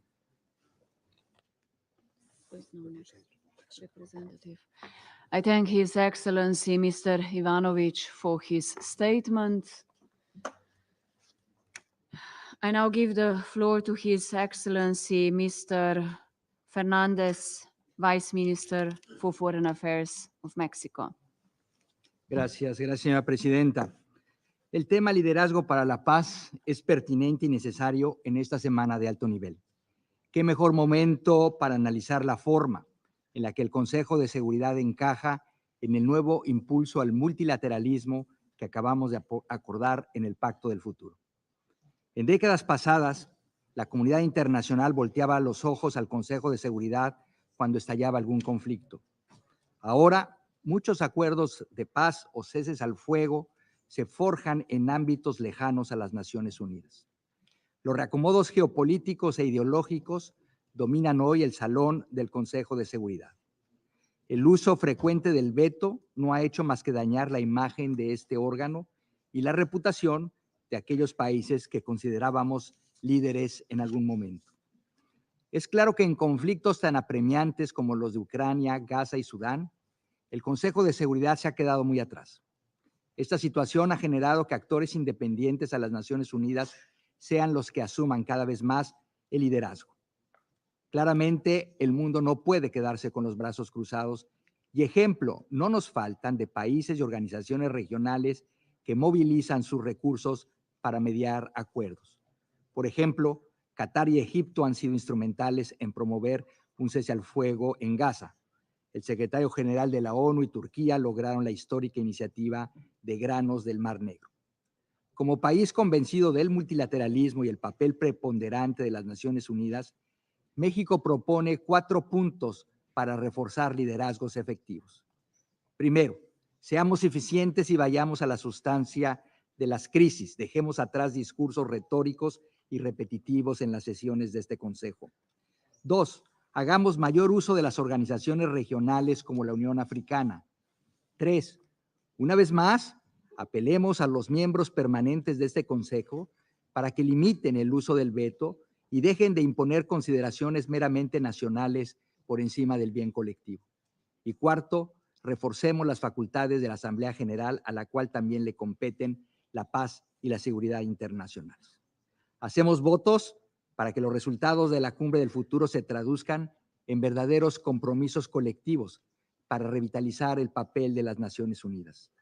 Transformemos esos ideales en acción y mostremos al mundo que el Consejo de Seguridad tiene liderazgo para la paz. Muchas gracias, Presidente. I thank His Excellency Mr. Hernandez Garcia for his statement. I now give the floor to His Highness Prince Faisal bin Farhan Al Saud, Minister for Foreign Affairs of Saudi Arabia. بسم الله الرحمن الرحيم. معالي رئيس مجلس الأمن، رئيس وزراء سلوفينيا، السيد روبرت جلوب، أصحاب المعالي والسعادة، أود بداية أن أشكر سلوفينيا على الدعوة لعقد هذه الجلسة وأن أثني على موقفها الداعمة لجهود ترسيخ السلم والأمن الدوليين وتحديدا مشاركتها الإجماع الدولي واعترافها التاريخي بدولة فلسطين. يأتي اجتماعنا في فترة تتصاعد فيها وتيرة الصراعات والأزمات مع تضاؤل أفق حلها وتضاعف التحديات والتهديدات المشتركة مع تفاوت الأولويات حيالها، وتتنامى أزمة الثقة في النظام الدولي متعدد الأطراف وقدرته على تحقيق آمال الشعوب بمستقبل يسوده السلام والتنمية. تحتم علينا هذه الظروف تقييم حالة عمل الدولي متعدد الأطراف وأسباب تراجعه عن حل الأزمات ومعالجة التحديات المشتركة، ولعل النظر الجاد بالإسراع في عملية إصلاح مجلس الأمن أصبح ضرورة ملحة أكثر من أي وقت مضى. ونؤكد بأن استعادة الاحترام للمواثيق والأعراف الدولية يأتي بتطبيق القانون الدولي والقانون الدولي الإنساني ومحاسبة منتهكيه دون انتقائية. وبالنظر إلى الأزمات المستعصية والصراعات الأزلية، فإن التحدي لا ينحصر في عجز منظومة السلم والأمن والمؤسسات الدولية عن الاستجابة لها، بل يتعداه ليشمل غياب القيادة من أجل السلام، لأن صناعة السلام تتطلب الشجاعة في اتخاذ القرارات الصعبة.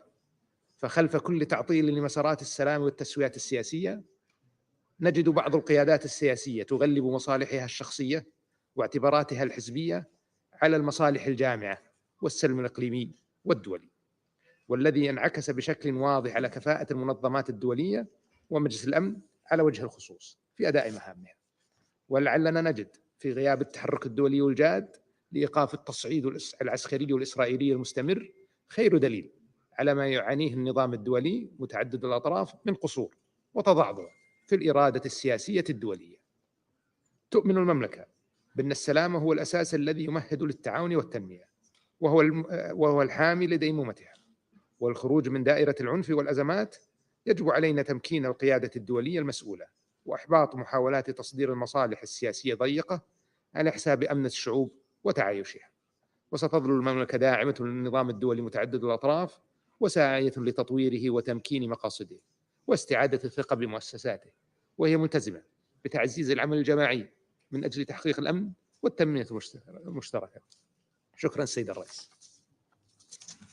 I thank His Highness Prince Faisal for his statement.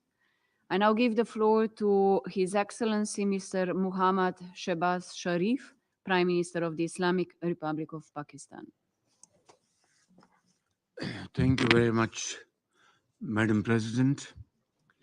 Pakistan congratulates Slovenia for convening the Security Council to discuss leadership for peace.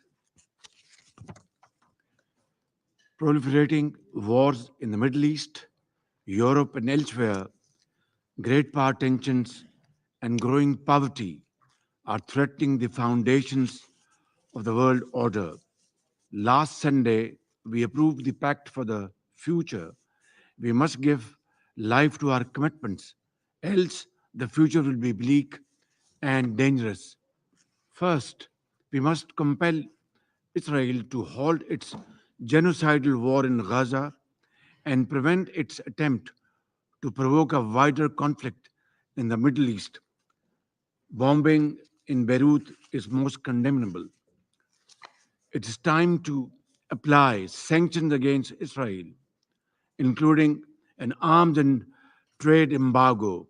It is time to hold its leadership accountable for its crimes against the Palestinian people.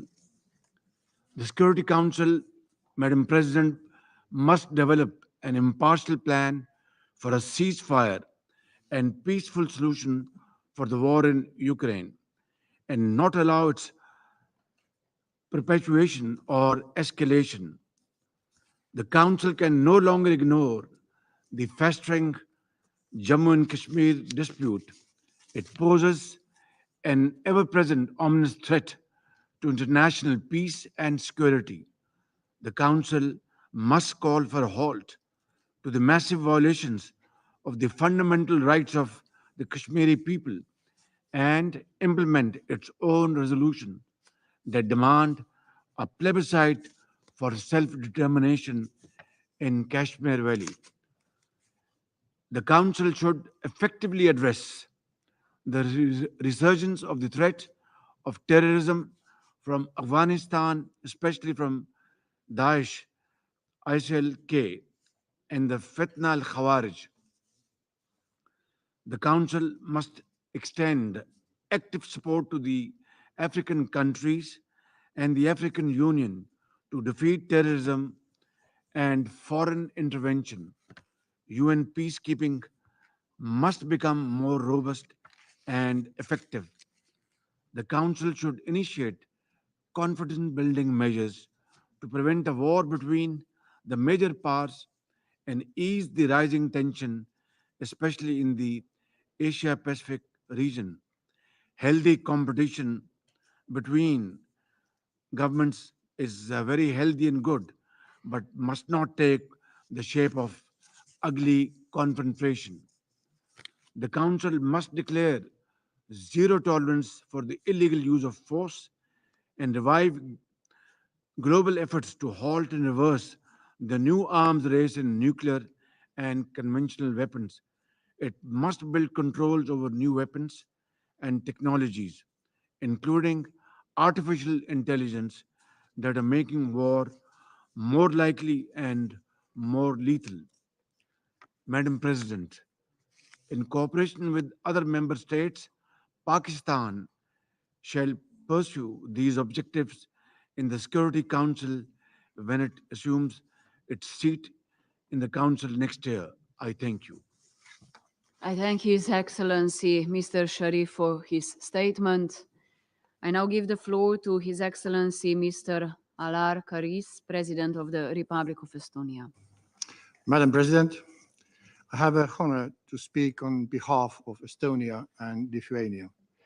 I address this esteemed gathering today with a heavy heart. The promise of peace, enshrined in the very foundation of this organization, remains distant for too many. Entire regions are devastated by conflict, climate crisis, deepening inequalities, and rising extremism, leaving millions displaced and communities shattered.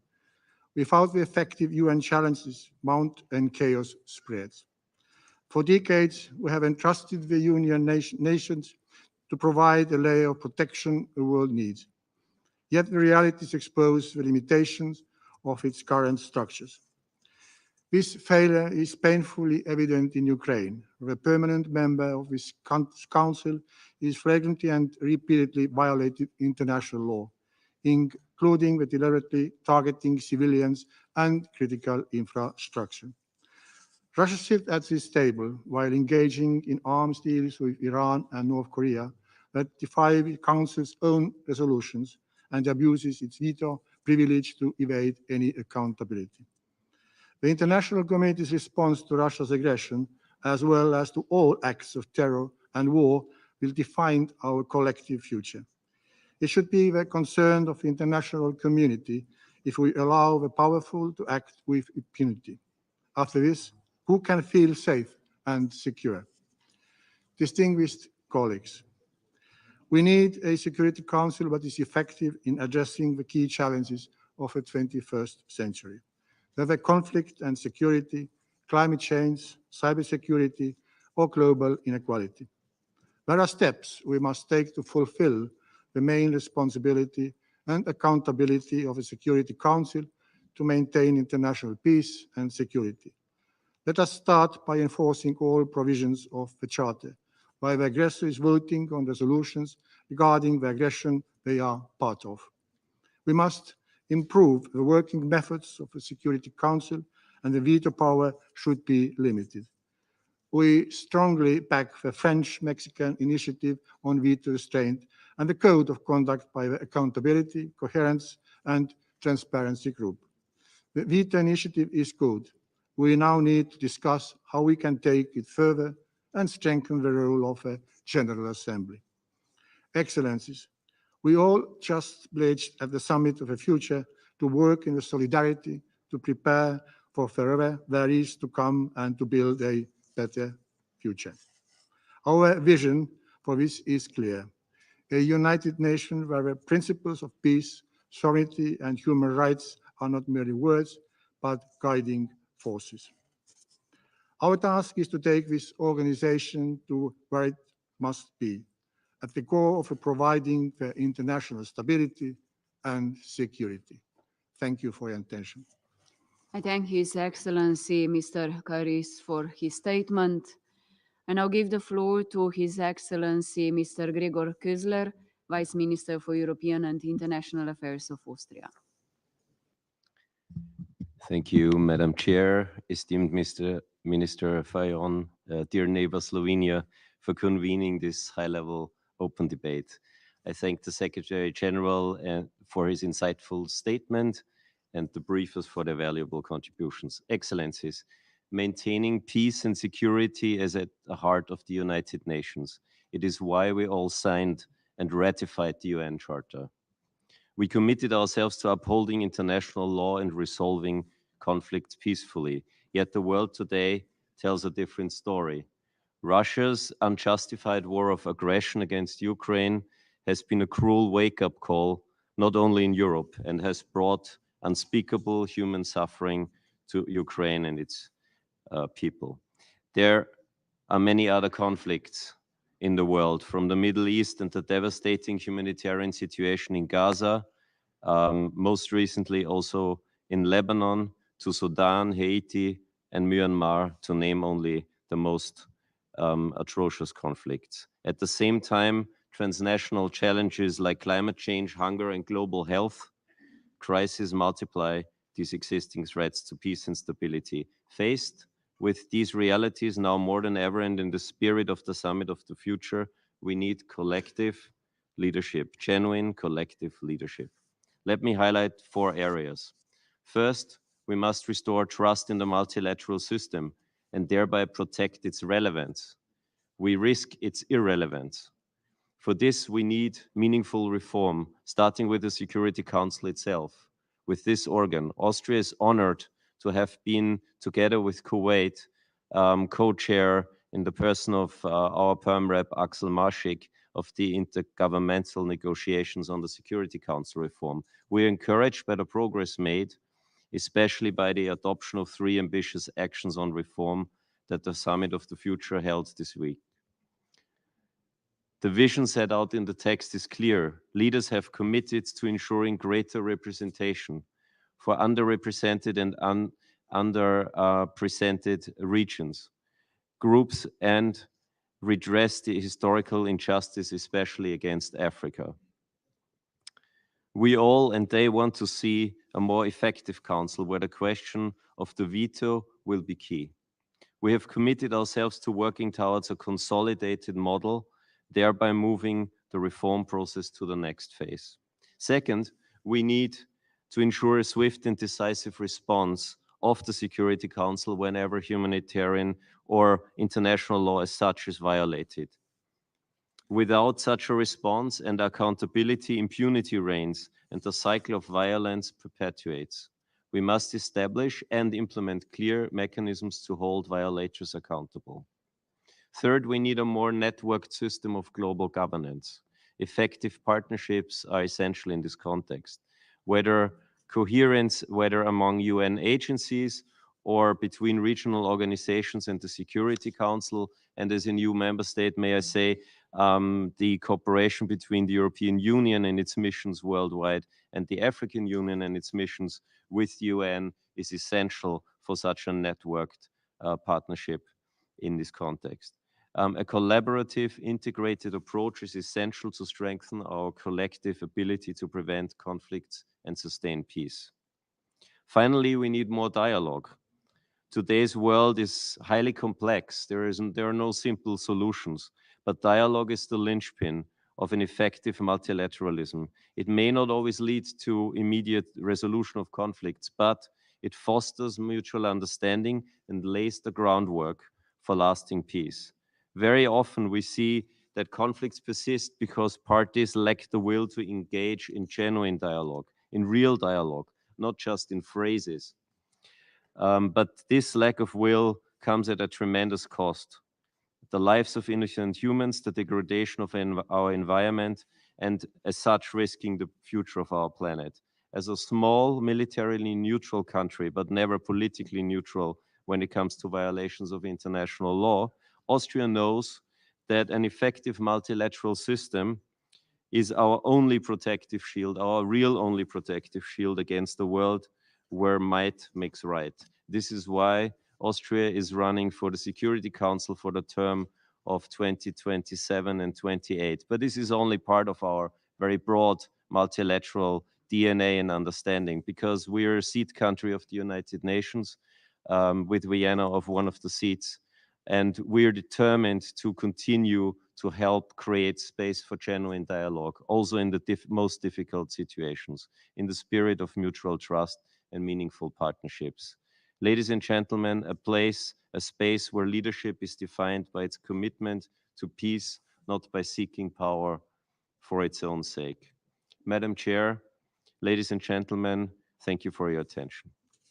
I thank His Excellency Mr. Kizler for his statement. I now give the floor to His Excellency Mr. Nicole Pashinyan, Prime Minister of the Republic of Armenia. Thank you very much, distinguished attendees. First of all, I would like to express my appreciation to Slovenia for organizing this open debate. The global security crisis has undermined the multilateral system. We continue to witness a growing number of conflicts and crises with a heavy toll on the civilian population, including the most vulnerable. The United Nations must be resilient to the attempts to create a situation when the use of force in interstate relations, acts of aggression, and gross violations of human rights and international humanitarian law are considered normal. As the theme of today's discussion is leadership for peace, I want to share my belief that indeed peace requires leadership and sincere political courage. I and my government are dedicated to closing the chapter of conflict in our region and transforming the dynamics into cooperation for prosperity, stability, and peace. Armenia stands ready to sign the peace agreement with Azerbaijan. The Armenian side has proposed to sign already agreed articles of the peace treaty before the COP29 in Baku, thus creating a conducive environment to move forward the peace process.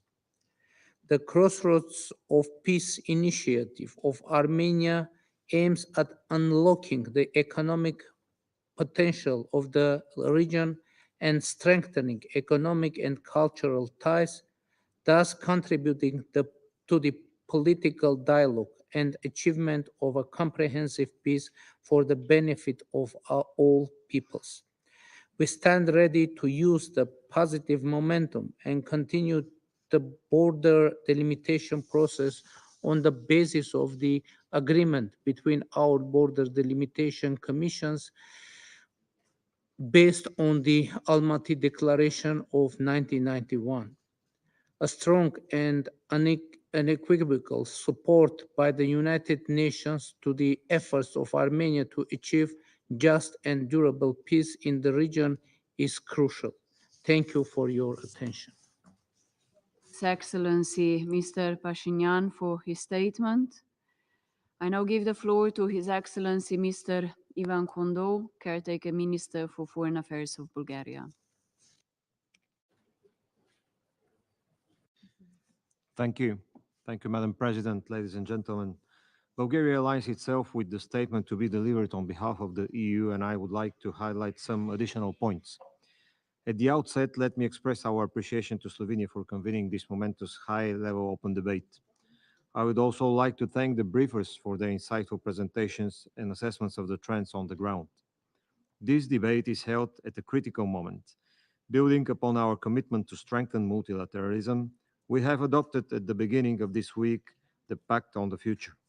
The upcoming Peace-Building Architecture Review in 2025 will provide us with another opportunity to further improve the global security framework. As many of the previous speakers today have already outlined, we are observing a worrying trend with the number of conflicts around the world increasing and the respect for the norms and the principles of the UN Charter declining. The most effective way to address this trend is by building trust and strengthening leadership, defending the values of democracy and human rights, and implementing Security Council resolutions and decisions of the international courts. It has been 2.5 years since a permanent member of the Security Council unleashed a war of aggression against its neighboring country, violating the principles of the UN Charter and the international law.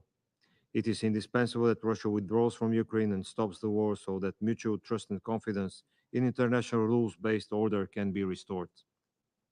In the face of ongoing humanitarian crisis in Gaza and Sudan, the UN Security Council must restore its credibility as the global body responsible for peace and security. These conflicts, while different in nature, demand a consistent response from the international community, namely swift actions and genuine commitment to achieving lasting peace. The effectiveness and accountability of the United Nations Security Council should be strengthened by enhancing the transparency and accountability of its work. With this in mind, Bulgaria took its decision to be among the initial co-sponsors of the United Nations General Assembly resolution known as the Veto Initiative. Next, I would like to further emphasize the crucial role of the elected members of the Security Council for strengthening multilateralism and increasing its effectiveness. They are uniquely positioned to foster unity, serve as a bridge builders, and make the multilateralism deliver for all. In conclusion, I would like to reaffirm Bulgaria's commitment to the norms and principles of the international law, including human rights and international humanitarian law, and commitment of my country to multilateralism as the best investment in strengthening and upholding national sovereignty. Thank you. I thank His Excellency Mr. Kondo for his statement, and I now give the floor to Her Excellency Mrs. Retno Lestari, Priyanasari Marsudi, Minister of Foreign Affairs of Indonesia. Madam President, we are here to speak about the leadership for peace. But peace is nowhere to be found for the people of Palestine. When 41,000 Palestinians are killed, millions displaced, and all access for humanitarian operation closed, the very essence of our common humanity is questioned. They are symptoms of failed leadership for peace. There won't be peace also if there is no respect to sovereignty and territorial integrity. All eyes on the Council to revive this longest standing conflict once and for all. Today, an all-out war is at risk in Lebanon. At the same time, we have the UNIFIL peacekeepers. If we cannot enforce UNSC mandates tool to maintain peace, what remains of Council leadership for peace? Therefore, restoring credibility and trust to the Council is our priority. Council reform is paramount to ensure leadership for peace. I would like to underline two key points. First, strive for a more democratic leadership for peace. There is no greater urgency now than to establish immediate peace in Gaza. We must not let conflict escalation in the region, such as what is happening in Lebanon, reach a point of no return. Cold War mindset must be avoided as realities have changed. Indonesia calls for a more democratic mechanism for effective decision-making to avoid inaction in the face of grave threat to international peace and security. Second, ensure inclusivity and synergy on decision-making for peace. This Council must allow for more voices and wider action to be accommodated for peace. Strengthened and inclusive cooperation must be forged between the Council, UN bodies, and regional organizations.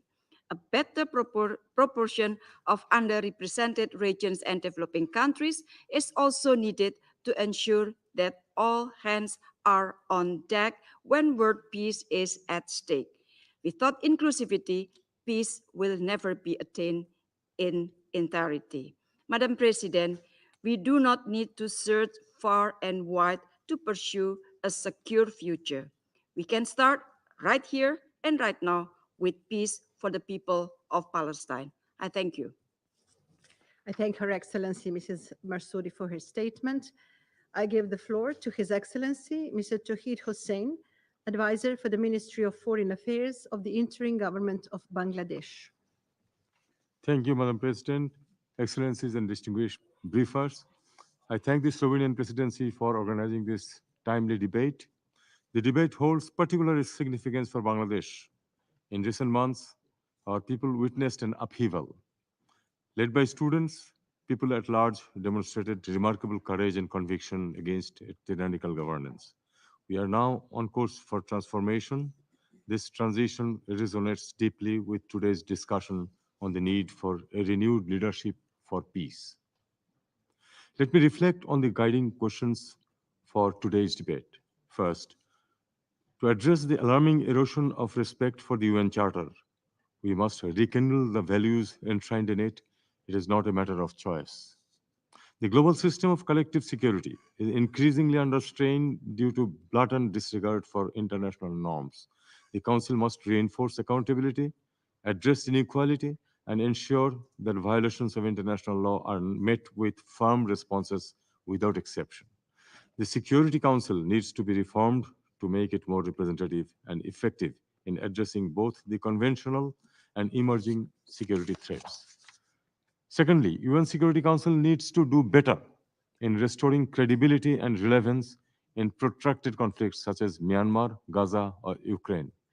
The situation in Myanmar and more recently in Gaza and Lebanon are instances of Council's failure to fulfill its foremost duty to protect the civilians and address the root cause of armed conflict. As the Council is aware, Bangladesh has been hosting over 1.2 million Rohingyas who fled their homes in the face of gruesome atrocities. Over past 1 month, another 20,000 plus Rohingyas entered our territory as the conflict in the Rakhine state of Myanmar intensified. Unfortunately, our capacity is simply overstretched. This council can no longer remain indifferent to the question and let the civilians suffer most agonizingly. We must prioritize political solutions in Myanmar and promote an inclusive and sustainable peace process. The council has to remain seized on the situation in Myanmar through periodic briefings. Regional actors need to be engaged too in addressing the root causes of conflict in Myanmar, be political or socio-economic. Third, the elected members should shoulder responsibility to build consensus on critical issues before the council. They have to bridge divides and act as honest brokers, ensuring that the voices of smaller nations and developing countries are not lost in the complex geopolitical calculus. When the elected members lead by example, by promoting dialogue, transparency, and compromise, the council gets to effective action on the ground. Fourth, engaging the regional organizations. Regional organizations are increasingly crucial partners in maintaining international peace and security. Fostering regional cooperation is essential in reinforcing the Council's efforts. The Council needs to further empower regional entities in Asia, Africa, and Latin America so that their initiatives receive adequate support in terms of political backing and resources. Cooperation with organizations like ASEAN, ECOWAS, African Union, for example, need to be deepened to address regional discords effectively and prevent their escalation. In conclusion, Madam President, Bangladesh, led by Nobel Peace Laureate Professor Muhammad Yunus, remains committed to contributing to the UN's collective endeavors for peace, including through our robust participation in UN peacekeeping and peace building. Let us work together to ensure that multilateralism delivers to today's challenges. I thank you. I thank His Excellency Mr. Hussein for his statement. I give the floor to His Excellency Mr. Casper Veldkamp, Minister of Foreign Affairs of the Kingdom of the Netherlands. Thank you, Madam President. In the past year, global security has eroded and peace seems further away than ever in the Middle East, Sudan, Ukraine, and many other regions. These conflicts and wars underscore the need for action, including protecting, strengthening, reforming the UN, including the Security Council. Let me begin with our commitment to uphold the UN Charter. Ignoring violations of the Charter undermines the foundations of our collective peace and security. And in this context, we condemn Russia's war of aggression on Ukraine. The Netherlands supports Ukraine politically, militarily, financially, and morally. And yes, it is in accordance with international law for Ukraine to defend itself against the aggressor, also on the territory of the aggressor. Madam President, this morning, Germany, Canada, Australia, and the Netherlands announced to hold Afghanistan accountable for violating the rights of women and girls. Repression of women's rights by the Taliban is a shame. Madam President, we are pursuing mechanisms to hold ISIS accountable for atrocities against Yazidi and other communities, and working with partners to take the initiative to establish an international tribunal to this end. Madam President, we must strengthen our collective efforts to alleviate suffering and restore peace. In Sudan, for example, where almost 25 million people are in dire need of humanitarian assistance. We have pledged 80 million euros to help alleviate the immense human suffering there. We support the extension of the fact-finding mission. But what's needed most is for the fighting to stop, negotiations to resume, and obstacles to humanitarian assistance to be removed. The Netherlands stands ready to strengthen the UN's role in its global peace efforts and to use our upcoming membership of the Peace Building Commission to ensure we put people at the center of all efforts, because lasting peace is built with people, not just for them. Madam President, nearly a year has passed since the shocking violence of October 7th, and the prospects are bleak for the hostages still in captivity and for the people of Gaza, whose suffering worsens every day. We must do everything in our power to achieve a sustainable peace. We fully support those among you who are doing the heavy lifting to reach a ceasefire and will continue to work with you towards this end. We're also fully supporting efforts to lower the flames between Hezbollah, a illicit terror organization, and the State of Israel, because the risk of further escalation and more civilian casualties remains high. Madam President, by protecting, strengthening, and reforming the UN, we can pave the way to a more secure future. Please be assured that the Netherlands will stay engaged on these matters and stays ready to cooperate. Thank you. I thank His Excellency Mr. Veldkamp for his statement. I now give the floor to His Excellency Mr. Kazim Garib Abadi, Deputy Minister for Foreign Affairs, International and Legal Affairs of the Islamic Republic of Iran.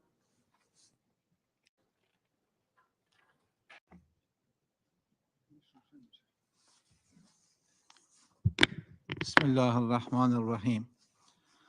Madam President, thank you for organizing this timely initiative and a topic of such significance, leadership for peace.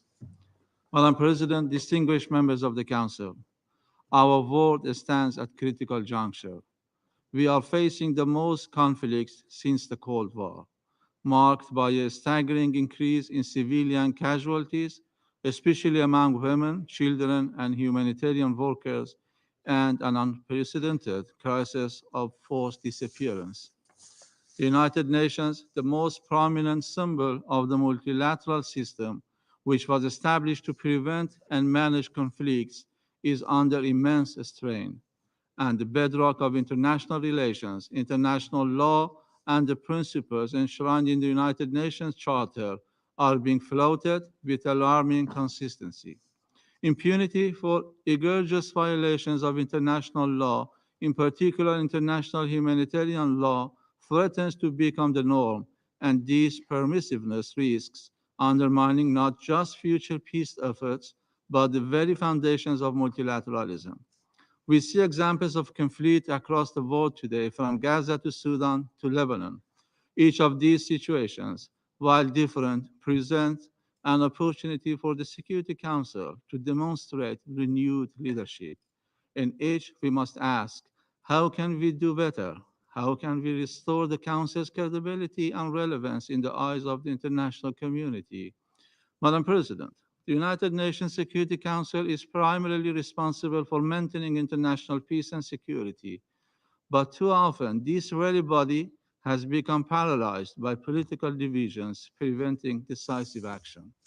The Security Council, regrettably, has become a tool in the hands of certain permanent members who prioritize their political and strategic interests over global peace.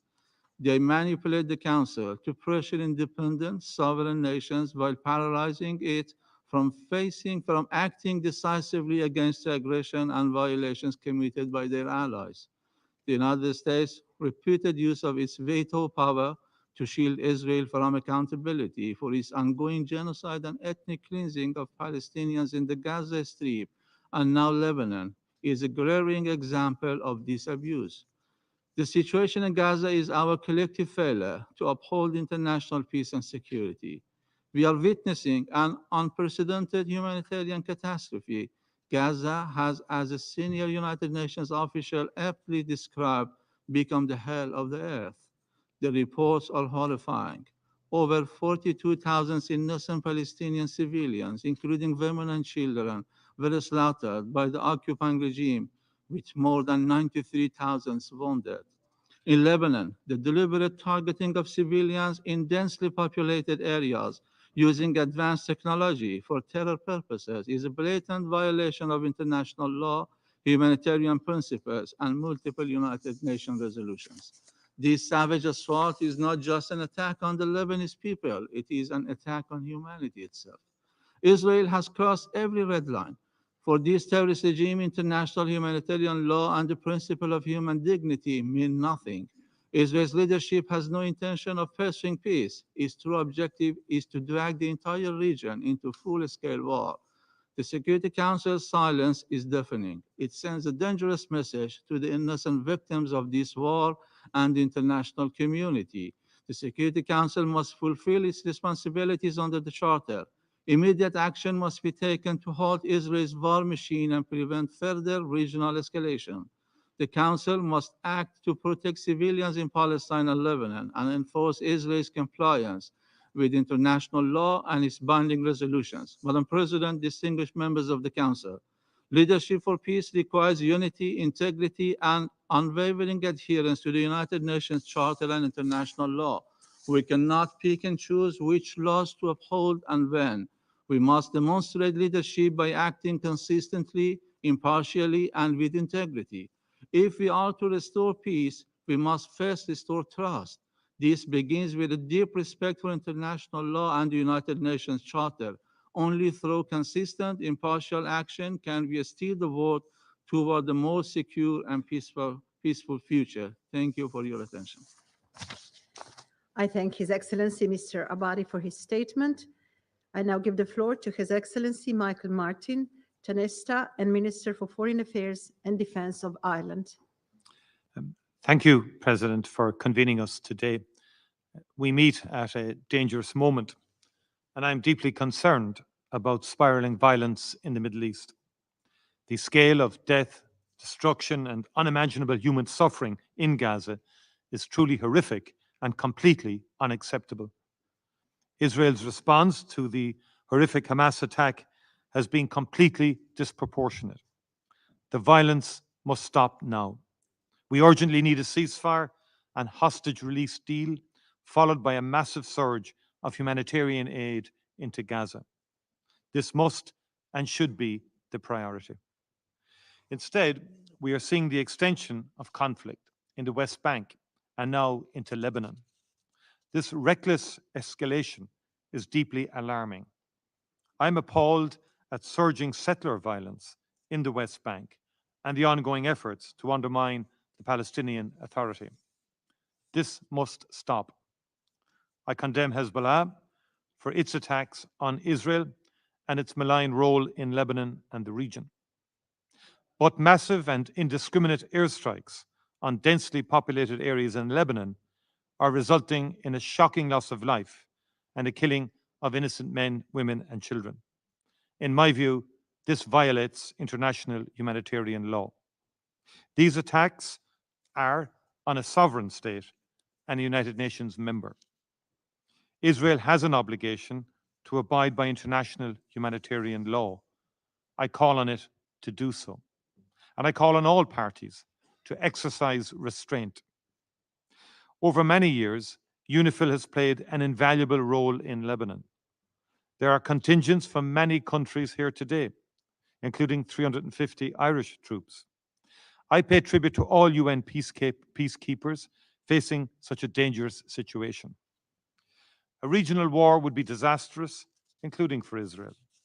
We must step back from the brink before it is too late. The only viable path to a lasting peace and security for Israelis and Palestinians is a two-state solution.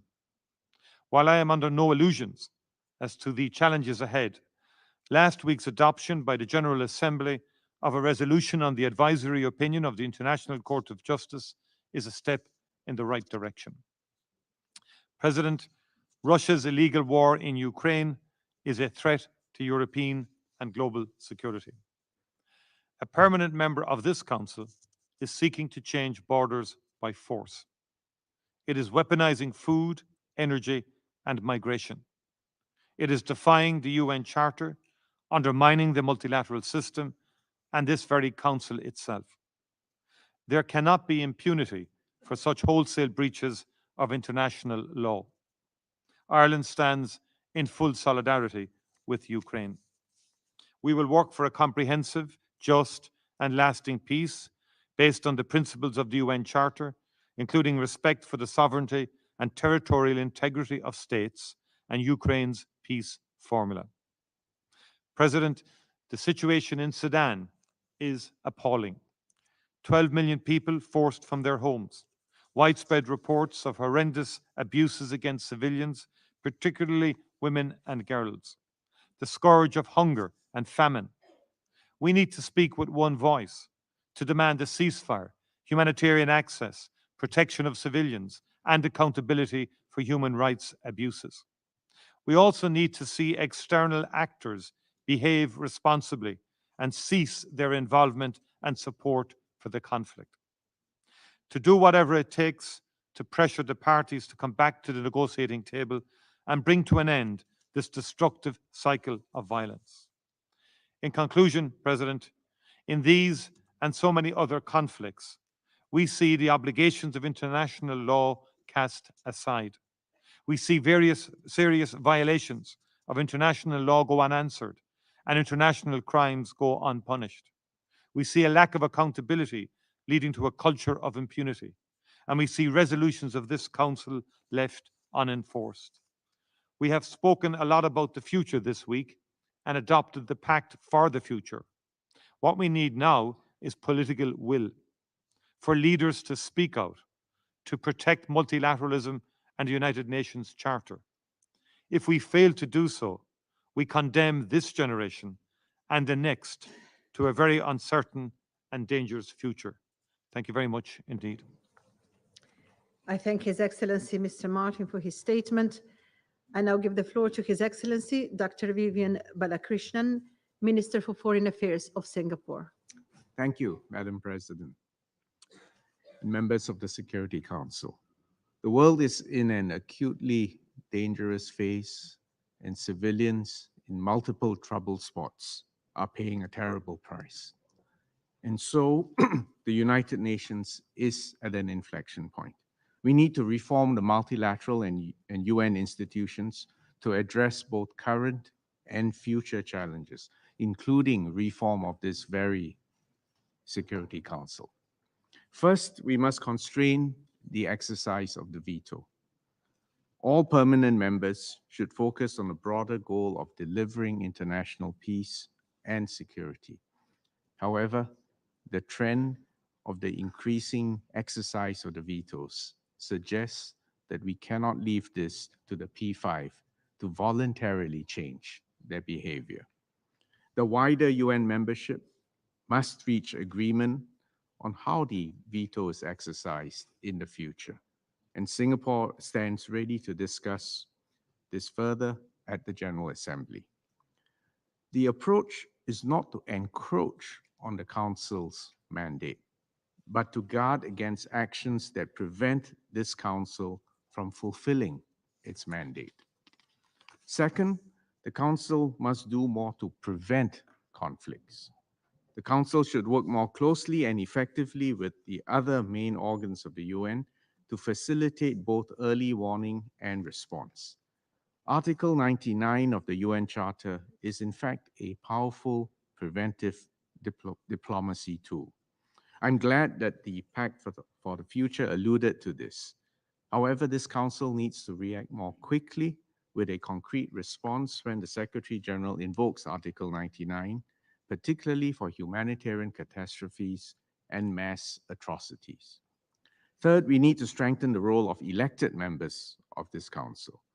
We have seen how the E10 bridges gaps when the P5 were instead mired in mutual distrust and paralysis.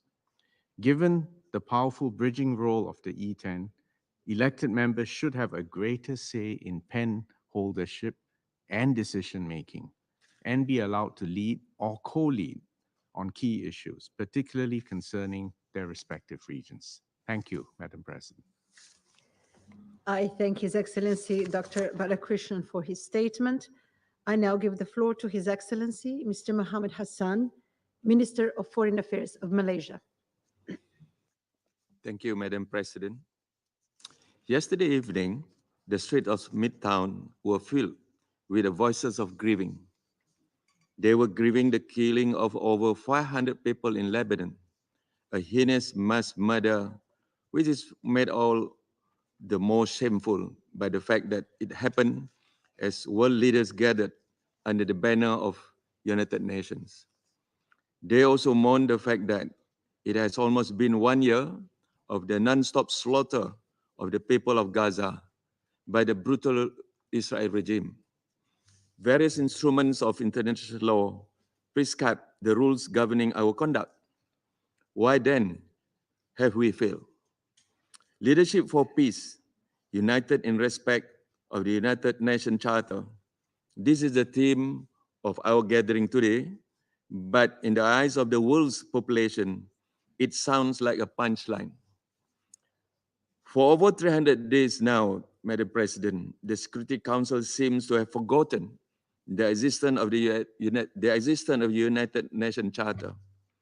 Had this council fulfilled its charter-mandated role as the custodian of the global peace and security, we would have neither allowed nor witnessed the murder of more than 41,000 innocent people, many of them children, by Israel and Gaza over the past 11 months. Everywhere, Madam President, the same question echoed. Is the UN too broken to be fixed? The answer is certainly no, as there is indeed a way, and only one way, to fix the United Nations. The veto must be limited. This is what happened.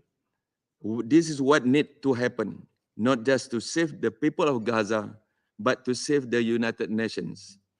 The world is watching as the Security Council struggles to free itself from a deadlock in which one voice can overrule the majority, disregard the clearly stated principles of United Nations Charter, and supported the continued violation of international law.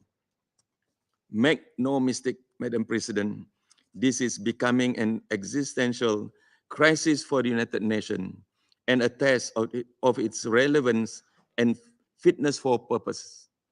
Last week, the General Assembly adopted Resolution 10/24 by an overwhelming majority.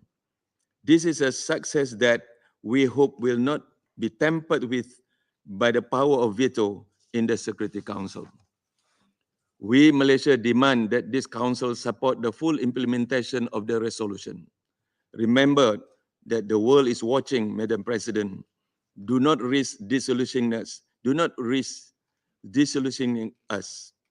It is the member states that give the United Nations its credibility and not the other way around. Thank you, Madam President. I thank Mr. Hassan for his statement. I now give the floor to His Excellency, Mr. Mauro Luis Sequeira Vieira, Minister of Foreign Affairs of Brazil. Madam President, Brazil commends Slovenia for organizing this high-level open debate and thanks the Secretary General and the briefers for their insights. The world looks at the UN Security Council for leadership, yet what they see is a body struggling to uphold its own mandate, hamstrung by geopolitical divides and double standards. As we speak, Lebanon stands on the edge of a conflict, potentially dragging the region along. The people of Lebanon are suffering not only from political instability and economic collapse, but from the paralysis of this council.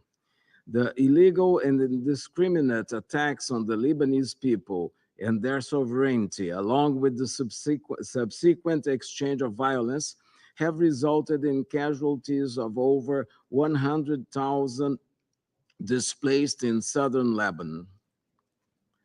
The consequences for Israel are also severe, with at least 60,000 people forced to flee their homes in the north.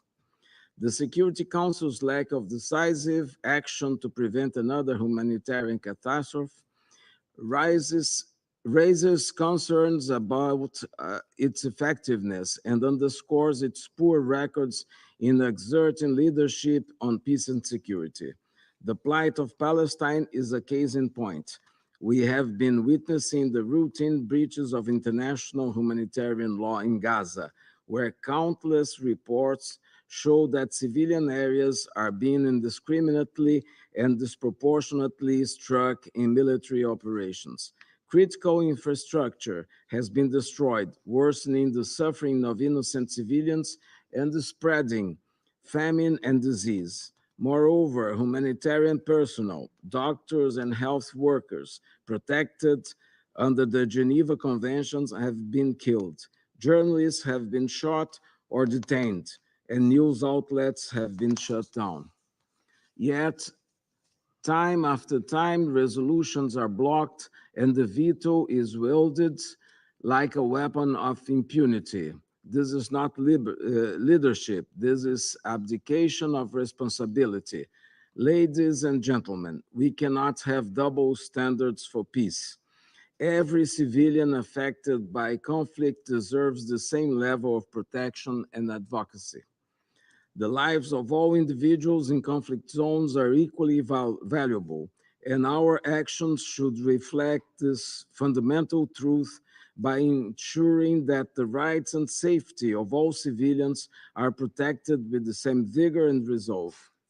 The value of every life, Ukrainian, Yemeni, Lebanese, Palestinian, or Sudanese, must be upheld as universally inviolable. The principles of international justice and human dignity must transcend geopolitical boundaries. Ladies and gentlemen, we need to rethink the entire UN system. Among other improvements, we need a council that serves all humanity, not the interests of a few.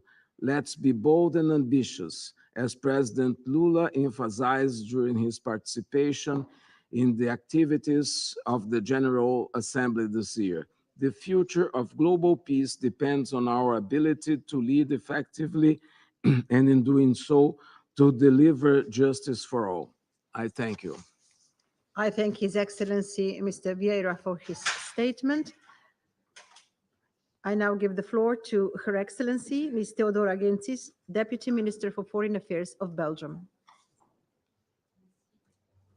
Merci Madame la Présidente, Excellences, Mesdames et Messieurs. La Belgique reste profondément convaincue qu'un multilatéralisme efficace, fondé sur des règles et traduit dans des actes, est notre seule option pour trouver des solutions communes, justes et durables en faveur de la paix et la sécurité. C'est la promesse contenue dans la Charte des Nations Unies, un engagement qui repose sur le respect des principes et des règles qui s'imposent à tout le monde et qui ne sont pas à géométrie variable. Mesdames et Messieurs, il n'y a jamais d'autre horizon possible que le règlement pacifique des conflits. Depuis plus de 2 ans, la Belgique demande la paix pour l'Ukraine, une paix qui doit être juste et durable. L'annexion de pans entiers de territoires ukrainiens ne peut être un prérequis au dialogue. La Belgique plaide également pour la relance d'un processus politique négocié à Gaza afin de mettre en place une solution à 2 États, seule perspective pour conjuguer les aspirations légitimes du peuple palestinien à l'autodétermination avec les garanties sécuritaires attendues par Israël. La Belgique apporte tout son soutien au processus diplomatique qui tente de restaurer le dialogue et la paix, qu'il s'agisse des efforts de médiation en cours au Moyen-Orient ou ceux à l'œuvre pour mettre un terme aux conflits meurtriers qui ravagent le Soudan ou l'Est de la République démocratique du Congo. Mesdames et Messieurs, je parlais des principes et des règles qui s'imposent à nous. Les règles du droit international humanitaire sont simples, universelles. Elles s'imposent dans leur totalité, à toutes les parties et dans tous les conflits, pour protéger la dignité des civils et réduire les souffrances qui leur sont infligées. Les attaques indiscriminées qui blessent ou tuent les civils, y compris les travailleurs humanitaires et le personnel médical, détruisent les hôpitaux, les écoles et les infrastructures indispensables au maintien d'une vie digne, sont inacceptables. Elles sont inacceptables partout. Il doit y avoir un prix à payer pour les violences infligées aux populations, dont les conséquences se font sentir sur des générations. Il faut donner aux survivants les moyens de garder espoir dans la force du droit, afin de rompre avec le cycle de la violence et parvenir à une paix durable. C'est ce que signifie la lutte contre l'impunité.